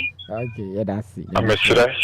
I just waffle. And so, Obia, anybody operating bonnet. Okay. Okay. Games are being handled. They are Kasa. The bomber man, yes, and there may be a cosmo. Okay. The quiet, so no. The Bussas, if I cry, yes, I didn't buy my Muno. Teacher for Mamma Muno. No, Queen, I mean, but so can't tell me some waffle. Then the program, organizers, you know, but not your one crowd or one cata or him. Lines of crown or package of movie. Oh. Na moye ne sanka mode me kacha o somebody ade practice na mode o mama bi fa so a kanipa okọ park ne so a sanka mo be futa me sala. Oh, okay. Eti ba ye ne manyina te forte secretary new for kwenya new obi a tinsi park ne so. Oh. Me dia ba ko ho se wo bi si park ne so na bo. Tete ne manyina twa yente me stre no. Okay.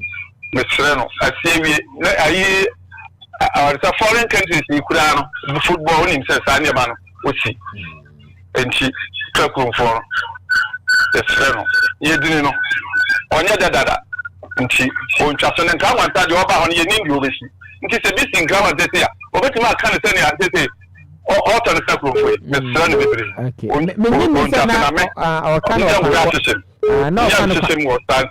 Okay, now on Kano Kambone, so I'm saying. Or did you hear a few to the Amayina say Sanya Mana, a course in the Quancy because you beam? Aha, I say, oh, yeah, Quambos. Okay, Nana, yeah, that's it. Hello, good morning, Bratchers. Oh, Mr. Salim, morning. Be able to call the Bratchers. I'm in a pipe for Namusto. Yankofana Daroma, yeah, that's a pa. If I jump to Bratchers, I'm in Chia, I'm in Mama Basso. Okay. I'm in Chia, white. I'm in Commercial. That's Salim. It's small mobile. Yeah. Anytime be everybody, I remember how many very hard. Okay. But I said, we can't tell Kuna Katano. So more for ball, not say, supporters in the back of Caribbean. Now, if you say, Usru, they are so dima, I can't have one. Then the best, the Mr. Wafa, the Cabia. All can on Vienna, Utiminia, never said a refuge. Okay. So, into a change, the breeze, last year, Moyen. You do baby move to come and see park. If you say, you're never cross on land yet, and so Waka didn't eat Nanaman Pakai. This is baby, dear, what account? No, see, the current in the air, the Maka one or two. But I said, maybe I can, BC high. Syria. Education officer. Yeah. Everybody, I remember, Nama Kwakasha, yeah, service of Krumano. Yeah, my own time of you. Yamasha, I manage it. Well, what talent you hold between the economy. Okay. Yamasa, yeah, organizers and movie. All right. That's also change. I'm a walk of the Nakono. I did say that some kind of military where we now let me uncle share young apostle. Now, Yenfa, Yentma Pensa. Now, Bassa, Munchina, the uncle. Yeah, that's CP Bratchers, Yankupo Shell. Okay. Hello, good morning. Good morning, sir. Me pacho lucky boy ni ana. Oh, okay. Lucky boy into from Kunkuja. Now, so no can know that man. There's a prayer you say, Jan and I can't tell you. All right. I'm enjoying that one for us.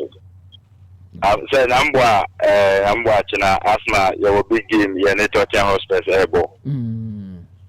The rest of that, we massive game. Okay. We shall talk about best and feeling the answer the so power. But okay, 2022 now, moving game, asthma. Yeah. Yeah, the best DM almost a movie the game get asthma for 4 years in the field of Mario in the back of the Okay. The rest of that data on the canon. League say and Jiran Yata, better require you. Any day, me am support him. Then Yata, pound because Osha asked me to be there is here. Say, young kind of friend, where the two women with the other coverage me, the Arsenal delete you. I do the two women to find your shit there. Dixon went to run fast 90. That league leader, I will say, down the way. And I am watching. Abasa I'm watching also yes you know one say the back my head my main to us. Yara CP lucky boy Yakupo show. Any ade abe OSIKANIFM.7 eso am say brother ko nti enche na ye ya sorry amemfa okay. Osofu nyamija good morning. Ya mo se Salim. Bibi abako do osofu nyamija. Nyamia na wo so e. Yakupo na daroma ya ho ya. Thank you. Se Salim. Ya mo as for a slow okay. So what's not almost answer my okay. Anameka, Yamislamina, my bye. Bye, yes, you're dancing Yakupon show. And so at the end, you're very sorry at your free and Kunyaso, Brenner caught your fabe 30 minutes cry. Now, Lebele, Banku and rice special, or say Ramadani Ejinum, and they say Yame, Eya, Duma, dear Chimpiana, and Opanomi and Son, a copim nomi and Sanifan, not to say a moon and quine. A young cataquine and I say a bequine, na aye ready. In fact, Tobaswa, a nambia biwum, open namayachi, a fish na yacho pe salmon, ope kawuru, and answer open and chinamanina, a bigum quinum, into court na 24/7, womo air boy Jumasaso and a few and a panel so pepe, a copim say a real doom, you know, premo betono, and no air bonku and cataquine, bonku and a bequine, and then so aye ready, and also nambia bigum, when so more a boy Jumash show my praise be school. JHS a children pay a ho and a label bankum and a more special no woman ewo was see a label and I said did come yes young form 054 99 40 944 ube free sister Hawa nana and so I didn't come on I'm a baby so I come at yeah sorry minim some more last ones be mo be twatwa na yamu yebuso yes KG for no fixtures no okay 4 schools in the can so mbebo all right enti RC gran kwanta RC bebo gran kwanta Presby okay na fe Islamic and St Anthony omo so abo enti we 2 fixtures winners na be call fana akọ prefers and second na fe losers na pre-third and fourth na yensere yenuanom circuit A okay me kire SD side no ademla nyamia bro fiedru ene ya usu nne no mo so start om games no e wo SDA park enti ene ne ochena no mo start athletics no ti o mo asha ase nne enti wo fie na obepa na se o do support akọ support o e wo SDA park o se okay yara CP yara si ya Yakupon ya adoma Monday ye be sanso aba na ne akam nyina ye de aba be somo yara si Yakupon hiraw na ontinanim emfa ema ote Mr. Boafonka ote A1 enso kamedin e de se Salim Yakupon ya adoma ye no e be sanso ahia akiri na yatimi ano aba be bo enkomo hayo sikani 99.7 yakra mu nyina ya mamu nyina